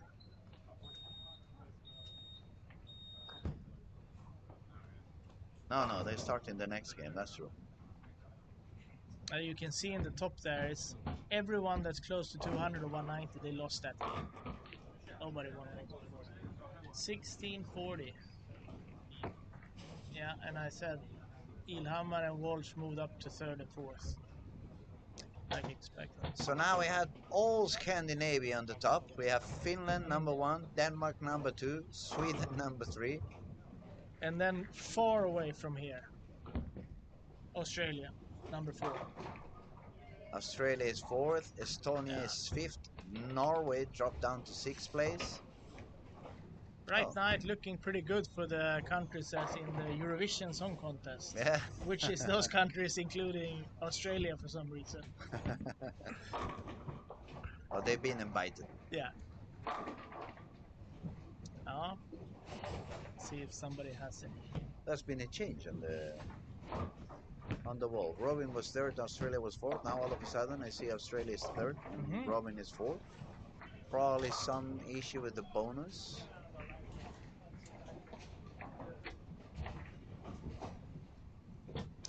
So, two more games today then. Yeah, 2 games to go. A lot of things can happen. Yeah. A lot is going on. And I think it's fun for a change to see people bowling outside all day long and not just jumping the gutter and flying balls down there 50 feet down the ground. And I don't like that. Maybe I'm too much on the old school, but I mean, for me, when the heads were dry, I would increase the speed, spin it a lot more, weaken up my wrist so I would take away some reps, and the ball would do everything for me. If I have to think about sending the ball 40 feet down the lane, I mean, my wrist hurts just to think about it. Just imagining on doing that, everything hurts. I think the one part which is a little bit different now too is that as long as they can keep their line and rely on it, they're gonna keep averaging 240. But when they lose it, it can quickly go to 170, Yeah, 180. yeah, I agree. It's not gonna be like they're gonna have a little bit less carry and shoot 215. It's either gonna be high or it's gonna go pretty bad. So if some of these key players now keep bowling 240 a few more times to win, it's going to be quite a few people that's going to need a really good day tomorrow. I was gonna say they're gonna need to go to the church and lit some Yeah, candles. yeah. Okay, I just saw a very interesting pin action on lane 17 for Nicholas, Denmark. It was a little bit light on the pocket, but the pins that wanted to stay there, it was actually the 5, 7, 10. It was the messenger that took away both the 5 and the 10. So the reason why I mentioned that, if you guys are watching on lane 17 and 18, I'm not sure if he missed a little bit inside and increased a little bit the speed, or missed a little bit of the gripping, and therefore the ball, since it was a little bit deeper, it deflected a little bit when it got to the pocket. Or it may be that lane 17 has already some of the traffic of those urethane balls pushing the oil down, and he's gonna need to move further outside. So I'm gonna pay attention to see what goes on Nicola's ball for the next couple of shots. It's kind of yeah, you know, when you don't bowl that much anymore and you just coach, you enjoy watching and seeing what goes on the lanes. It's like some people when I look at the Formula One and they tell me, "Ah, but that is boring. They just turning around one after the other." Yeah, but I also spend a lot of time looking at who's going into the pits, what tires are they wearing, how did that function, if they go sooner, they go later. Sometimes I ask myself, how do they have so many engineers and so many computers there and they don't see what I'm seeing sitting down on the sofa? What do you think, Victor? You see a lot of Formula One as well. Do you agree with me? Sometimes they make very weird decisions, right? You go like, how can you have so many people with so much money and such expensive computers and still make it wrong one more time? Ferrari is a big example on that. McLaren is doing some crazy stuff from time to time as well. Yeah, but back to bowling. Just excuse me for going away. It's too many hours in front of the screen. And I think I saw on Facebook that we have seen people leave the 5, 7, 10 before in this championship. Yeah, I've seen one already. Yeah, it's Taylor did, I think, from Ireland.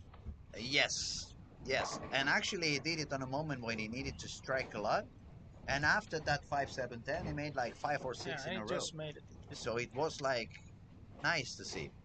Also, we saw twice the 5, 10 for Matthias with all his speed and all his power, and he lived the 510 twice. And obviously, when somebody get the 5-7-10 or something like that, you really want him to do well, so it's okay to joke about it directly after. It's like it makes it easier to make fun of him a bit if you know that he still made the cut. Yeah. All right. And that's one of the things that's happening today. I mean, back in the day when the balls were not so powerful, not so strong, and you would live like, let's say, the 810, obviously you were missing some reps on the ball. You were not gripping it or hooking it enough. And nowadays, when you see these kind of things, most of the times it's because the ball has died before it reached the pocket. So it could be that you have so many rep rates that the ball has already wasted them all, and it reaches the part, the back part of the lane kind of slowing down. Okay, so Nicholas is just out of Brooklyn on lane 17. So that makes me think that the first shot he had when he showed that 5-7-10 that it did not stay there, probably the lane was a little bit tighter on the back. And on this next shot, he didn't trust it that much. That's very humane. I mean, when you actually probably should go the opposite. If I didn't get enough friction, I'm gonna have to move even further outside. But you need to be convinced on what you're gonna do, and you need to commit to that change. Otherwise, the brain is gonna just pull it in to make sure it hits the head pin no matter what. And we're in a part now. It's quite interesting. We can see Robin against Taylor now. Robin has moved left and starts slow hooking it a little bit more. He's fairly experienced bowler, even if he's a youth bowler. So it's interesting to see how he wants to solve this. And at the same time, what streams can't really show you now is that Lucas is doing what we talked about in the beginning. He's just starting sending it with even more speed. And if you have the chance to go and see it live at one point, you're going to be so much more impressed than looking at the stream. Definitely. Because it doesn't really show that kind of speed. But you can see it in his stance because he's going to have a problem staying in balance now because he's throwing it faster than he could Control in the the balance, yeah. So first we look at lane 5 now for Robin. He's going to be moving to the left. Yeah, he went deeper, definitely. And he's good at that. And if we look at Lucas now, he's just going to stay there.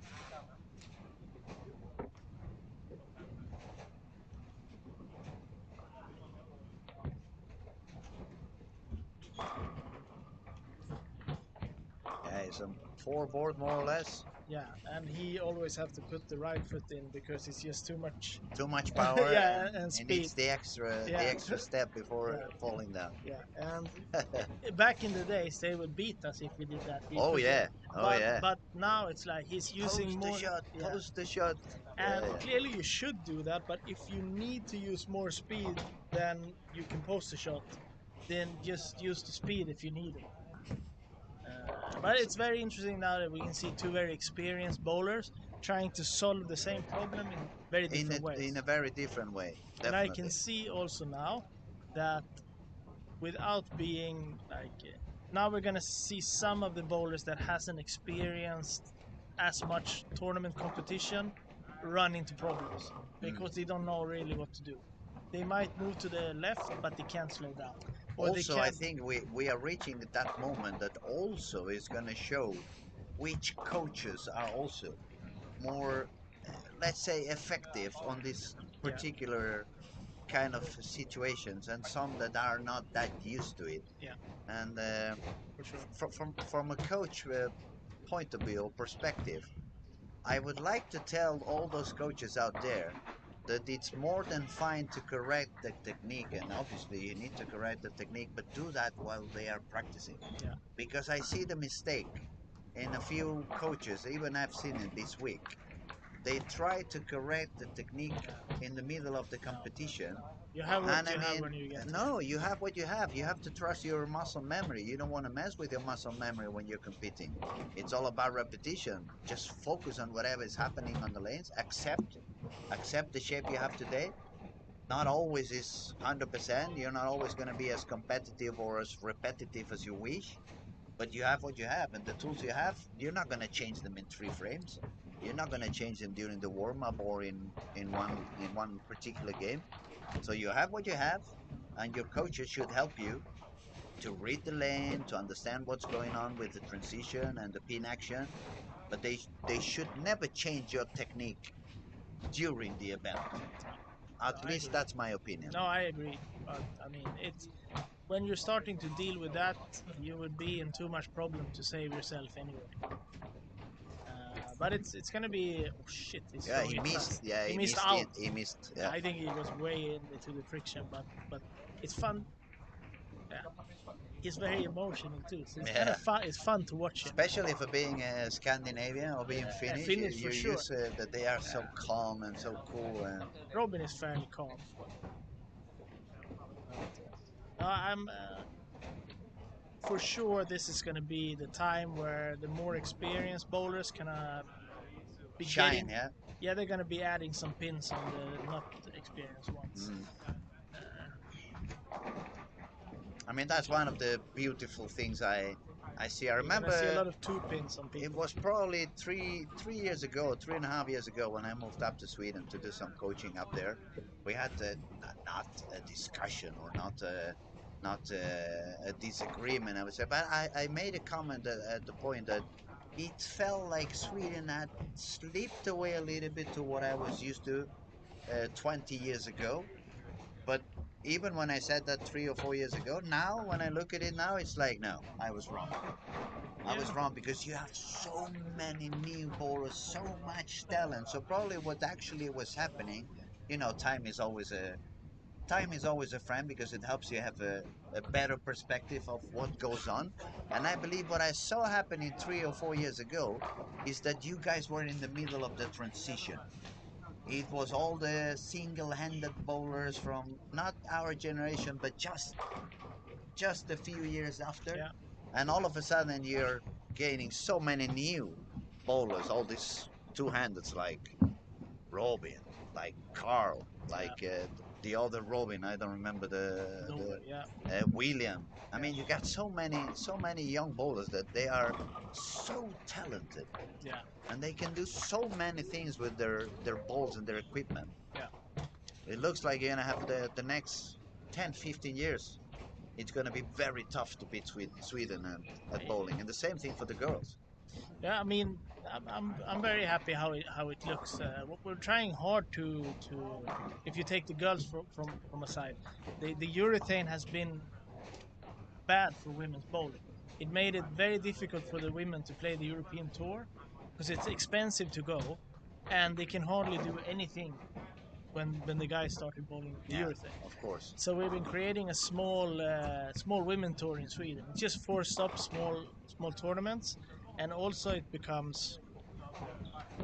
it doesn't become so useful for the federation that the girls would try to learn how to bowl urethane with the men when we're not going to do that in the In championship. championships. So No, we of want to course. create bowling tournaments where we can compete in the way that we need to do in the championships. Robin coming off bowling 260 here. But for sure, there's plenty of young guys that throws it really well, and we try to. At the same time, we're happy that they can do so well with purple hammers on easier lanes. We also try to give them the education of bowling trickier lanes, because we don't know what the future is going to give us. I think that's one of the true aspects that really separate countries. Like if I compare Spain and Sweden, not only the amount of bowlers you have compared to us, but the education in the bowling centers. Down there in Spain, I would say we have maybe 20, 25 bowling alleys in the country. Maybe it's a few more, but all of them, they are open bowling. So they are up to disco bowling and birthday parties and stuff like that. And even to ask for a couple of lanes where you can put some oil on so at least you have fresh feeling on the heads. Even that is hard Yeah. to accomplish at some point. So whenever they do some competition, whatever the competition is, they just want the bowlers to have fun. Yeah. And since they want the bowlers to have fun, they're always bowling on those gigantic ratios of 7, 9, sometimes even more. And when I look at the scores, because as I said, I don't bowl that much anymore. I look at the scores down there in Spain and I see, ooh, the top 10 bowlers have bowled 250 average. And I'm talking scratch. And I'm like, maybe they have learned something. Maybe they have gone better. But then we go to the European Championships or we go to the World Championships and I look at those same bowlers and they have big issues to make the par. So I keep telling them and I kept trying to tell them like an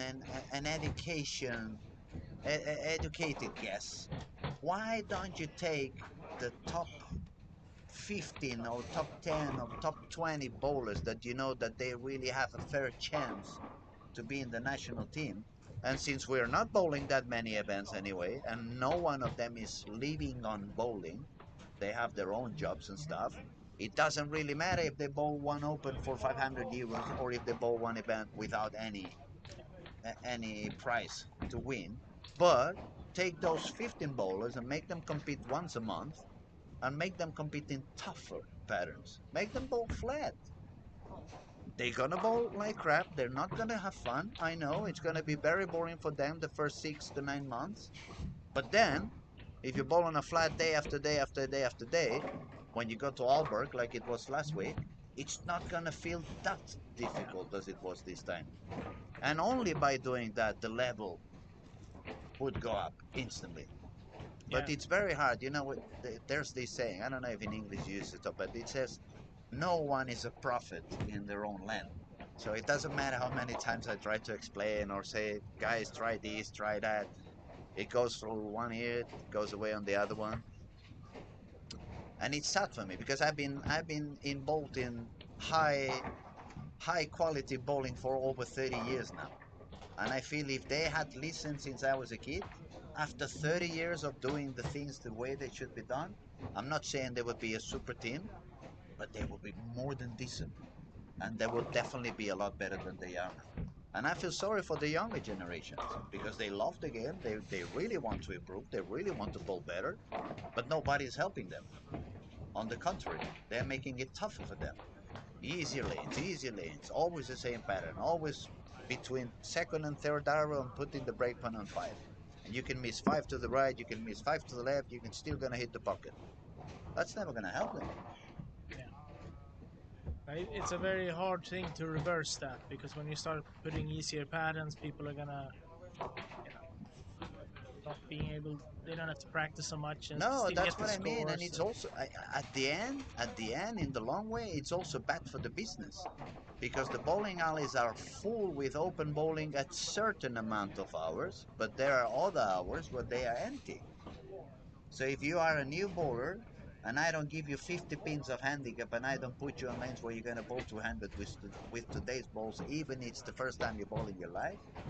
On the contrary, I put you like if you go golfing, you think you can beat Jesper Barnaby or any other Swedish golfer, professional, first time you golf? No, of It's course not. never gonna happen.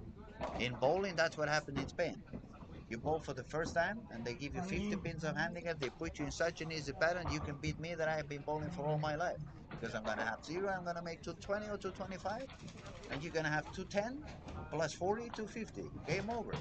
So you're never gonna practice. You go there and like, oh, I'm already winning on this Yeah, sport. I'm already a Why should star. I practice? Why should I train? Why should I spend money on the bowling alley trying to learn something I can already win? We had a tight match where I'm guessing this is just an educated guess, but I think also New Zealand and Australia wants to beat each other. Oh Usually yes. that's the Oh case when yes. you're neighbors. Yeah. That was another derby. Yeah. hmm So New Zealand came out on top there, and he really needed that because he's under the cut. Under the cut, and 247 plus 30 is gonna make him Yeah. jump a little bit higher, get closer to the cut at least. Think that maybe Robin is advancing to close to get around Carter now. He shot 267. and win, and Carter bowled 2-0 and lost. So I think Robin might be moving to second now. Lucas did Estonia shot 181 and lost as well, so Norway is going to jump up after Matthias shot 247 and won his game. Malaysia had a little bit reaction of that high game and shot 190. So Lucas is gonna keep the lead, but Robin is moving to second. And it looks like Denmark is going to fall down to third. Australia probably fourth. Estonia may go down to sixth. I think Norway is going to jump up a little. So it could be the Scandinavian derby all over again, yeah? 1, 2, 3.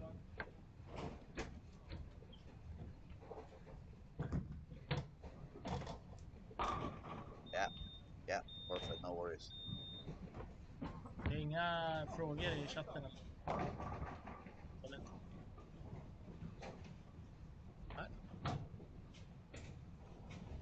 Just remember, guys, if you want to ask something, just go ahead. Don't be shy.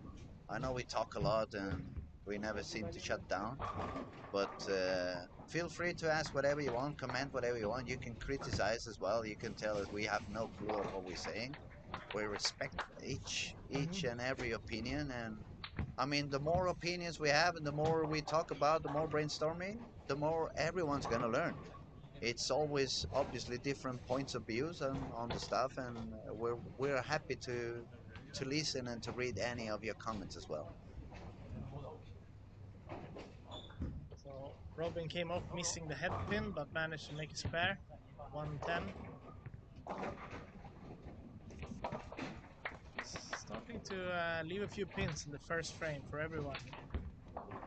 But we can see that Estonia's dropped out of the cut with 1658. And we have another split to begin for Denmark. That's a lot of sleeping down a little bit now. Yeah. I mean, after all, he's a one-handed bowler. He's not going to be as high as in rep rate as some of the two-handers. And since there's a lot of urethane going on down the lane, it may explain why he's a little bit more in trouble than he was a few games ago.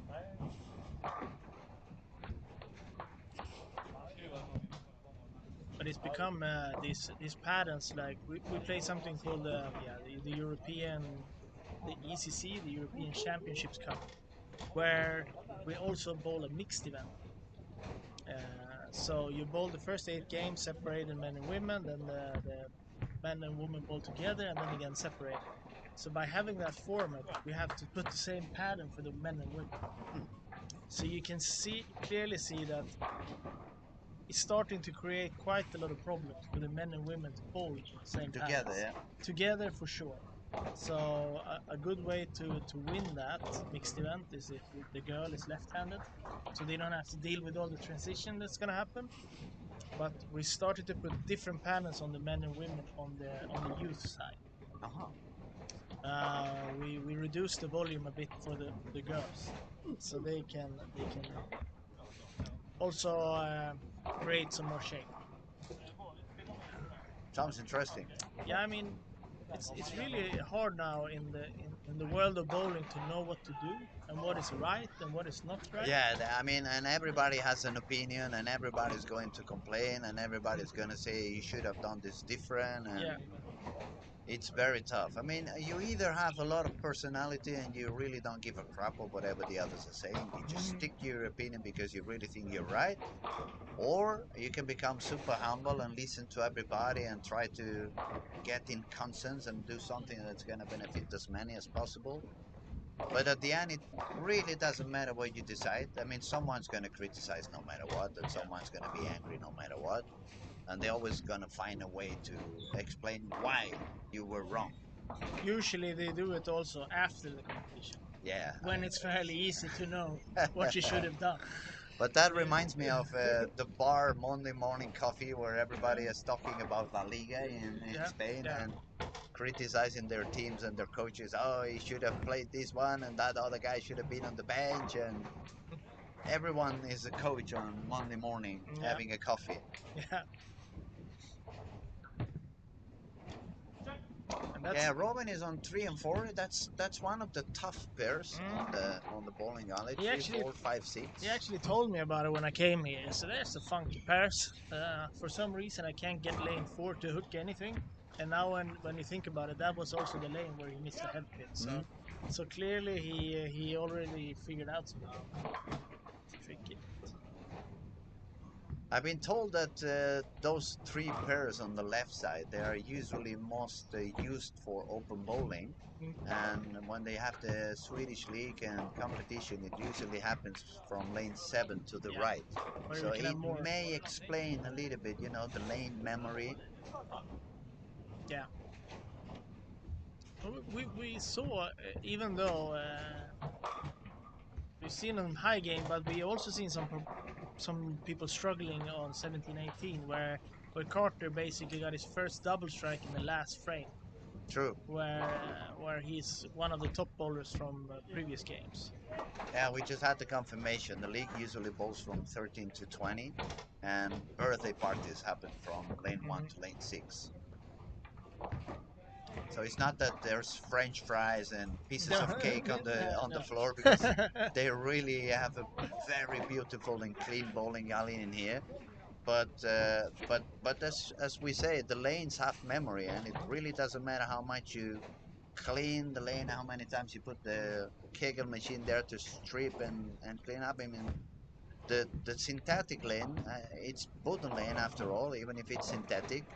It's particles in it, it's alive, all those atoms, and they have memory as well. They have, even if you clean them over and over again, it's like, I don't know, you have a couple of chairs back in your house, and one is always facing the sun because the window, it's always hitting the sun on one of the chairs, the other one doesn't get any sun, and 10 years later you look at the chairs and they're not the same color, but you bought them the same day, you used them the same amount of times. It's so many factors that actually take, even if it's a small, but they take part on what goes on. Usually, I have to say also, this is one of our most successful bowling centers when it comes to the mixture between open bowling and high-level competition bowling. We have many centers where the owner is an old bowler, and you can clearly see that the main objective here is sport bowling. And then we have centers also that are only open party bowling, and then we have a few centers where they've been able to combine these two in a very effective way. So I would imagine that if you are like, we have one of the Sweden's best teams here, both on the men and women's side, and clearly they will not go down and try to practice on a Saturday 8 o'clock in the evening, because then the bowling center will be full of other full packed of open bowling, disco bowling and stuff like that. Yes, but they can rely on, when you come in Saturday morning, that the center will be clean and not anything left from that birthday cake we talked about on the approach. So that is one of the main issues we find in Spain at the moment. I would say Barcelona is really in trouble right now. So if anyone out there listening, and you have a lot of money you want to invest and you don't know what to invest on, I would say a bowling alley in Barcelona right now would make you win a lot of money, because there's a very big lack of lanes, even for open bowling. We're missing lanes. It's at the moment it's only 3 bowling alleys. We're bowling, Pedralbes, Splau, and there's another one in Terrassa, which is already like you have to drive like 20 minutes out of the city. And we're talking Barcelona, we are nearly 4 million people now. So the fact that we have, like, let me think, about 45 lanes it's pretty total, crazy. it's pretty nothing. No. It's crazy. I think we have 8 or 10 bowling centers in Stockholm. That's what I mean. How many people is there? Like 600,000? No, it's still 1.2. 1.2? But still, it's a lot of lanes compared to what we have in Barcelona. And people would say, yeah, but Scandinavia, it's very cold, so they like to be under the roof. Okay, let me tell you, Spain is super hot lately, so we also like to be under the roof and use some air condition. And it's also has to do something with the politics, because right now in Madrid is the opposite. Since they have the government they have now in Madrid, they are so open to do whatever they want to do with malls. They are making malls, so it's like a new mall every couple of weekends, and they put a lot of bowling alleys on those. But Barcelona at the moment, So we're looking for crowdfunding, ladies and gentlemen. If you want to run a bowling alley, you have the manager here. I'm ready to do anything in there. I can open a pro shop. I can do a lot of coaching. I know there's hundreds of bowlers that want to practice, plus the open bowling, plus the DJ staff. You see, I'm selling myself already. Yeah, you're doing a good job. I think it's gonna be pouring in offers. But I'm doing it for the bowlers in Barcelona, not for me because I'm not bowling anymore. My back doesn't allow me. I should use a 10-pound ball if I wanted to bowl now. Okay, back to business. Let's Who's see. making a move? Romania is making a move, trying to move in to get a little bit closer to the cut. So he is right now trailing the cut with 100 pins, but shooting to 99 with bonus will certainly help. We have a very intense match on 7-8 now. Matthias on the way for a 269 and Andre is on the way for a 279 if they both strike out, so that's pretty high games for both of them. Yeah, and it's dangerous for the people under the cut because one of the bowlers is the cut. So if you're on the cut now and then you win with a really high game, you're gonna move the cut quite jump a lot. Yes, you're gonna jump high. Yep. And the one who's just below the cut is actually facing Lucas, so it's gonna be a tough game for him, Estonia. And, Malta is having some problems. It looks like Robin is not having the best game, but it certainly looks like he's going to win it, and it can still turn out to be a fairly good game. It still can manage to get up at 220. Oh. At the moment, 220 and the bonus. Yeah. It's very good news for him. He's 30 pins ahead against Malaysia. See, Lucas, 7 pins. So. Oh, nice messenger for Matthias. On the way for a 269 and forcing Andre to have to double to still be alive.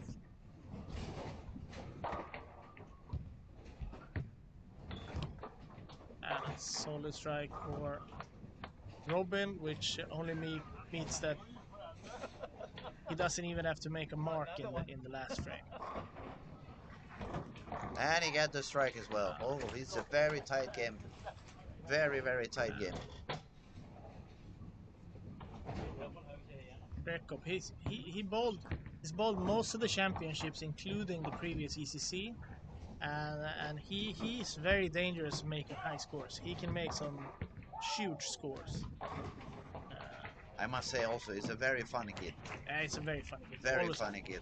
But I have to say, watching bowling like this now, even though I don't do much else than just watching bowling, it's fairly hard to just watch these guys and try to understand exactly how talented or established they are.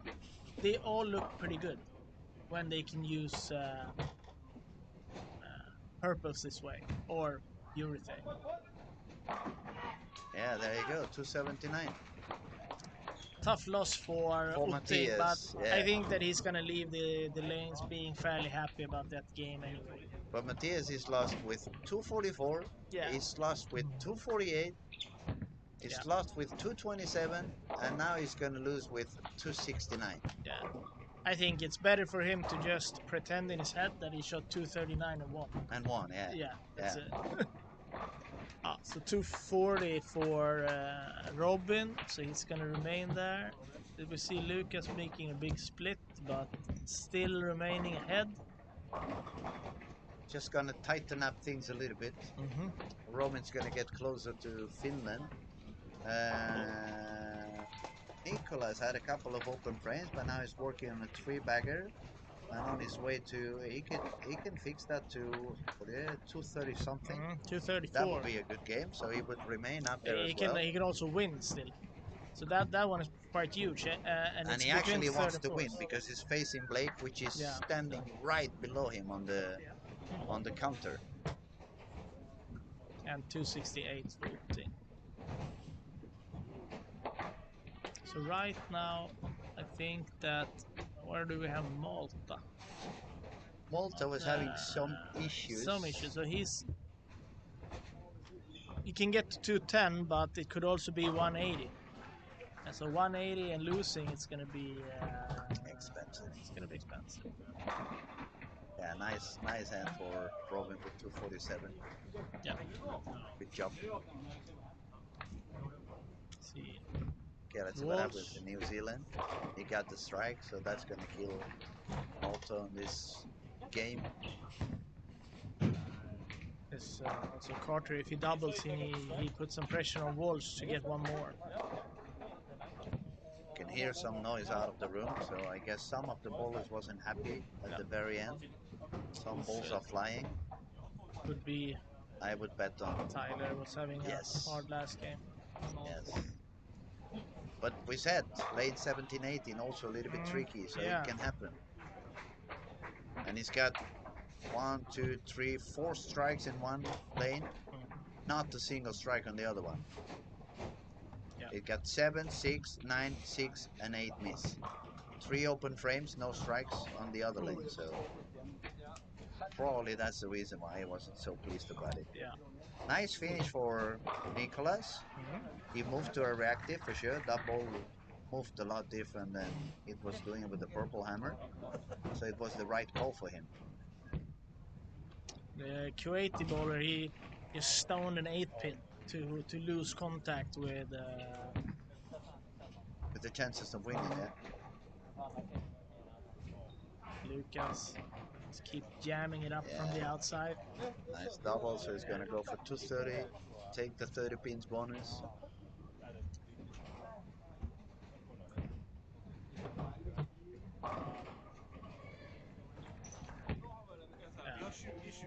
Walsh is still gonna beat him with his 240, or if he needs an 8 spare to And that was a late 4-9 fall, yeah. Well, it will certainly be interesting to see tomorrow how this is going to play out.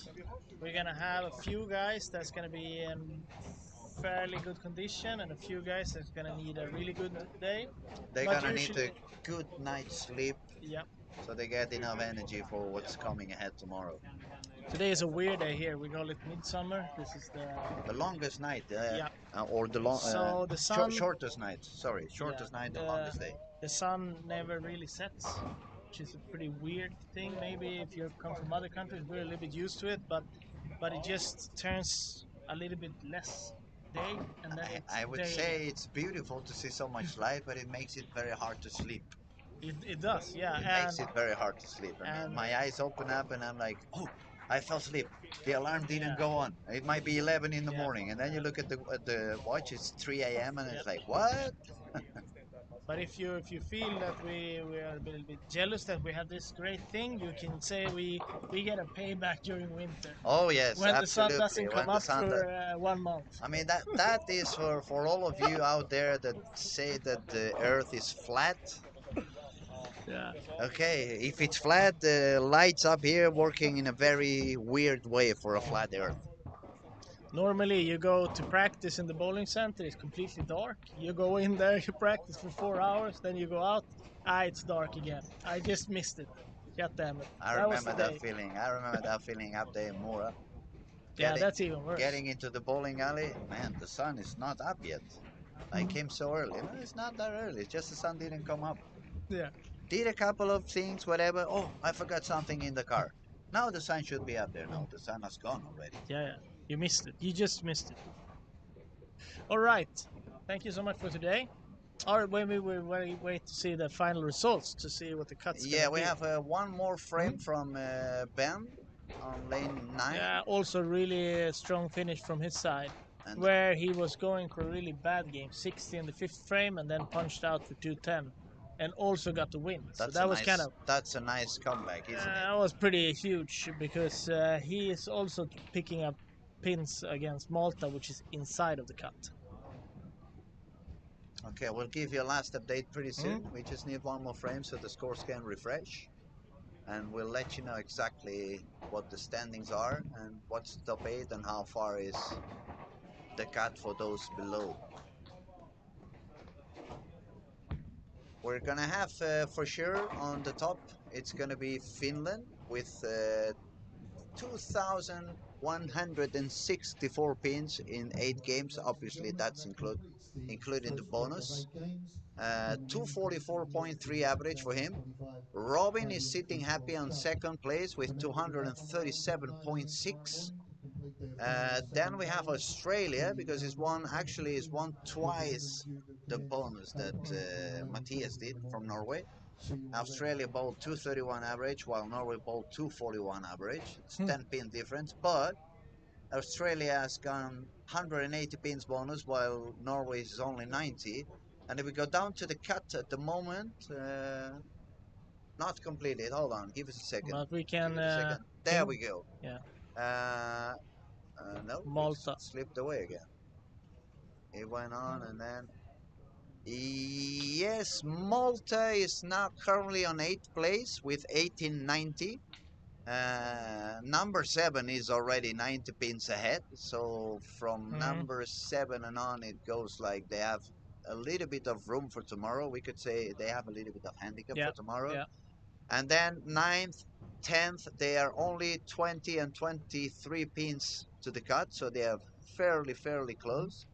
Romania with a very good end. He started a little bit low, but he ended up pretty well, 230, 210, to 20, 240 something. It's 60 pins behind the cut. And 12, now that's going to be a little bit more of a jump. That's 130 pins. So it's going to be a very interesting day again tomorrow.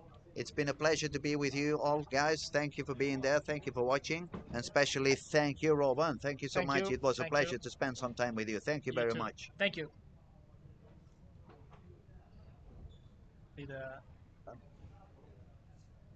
It's very weird when you travel to different places, like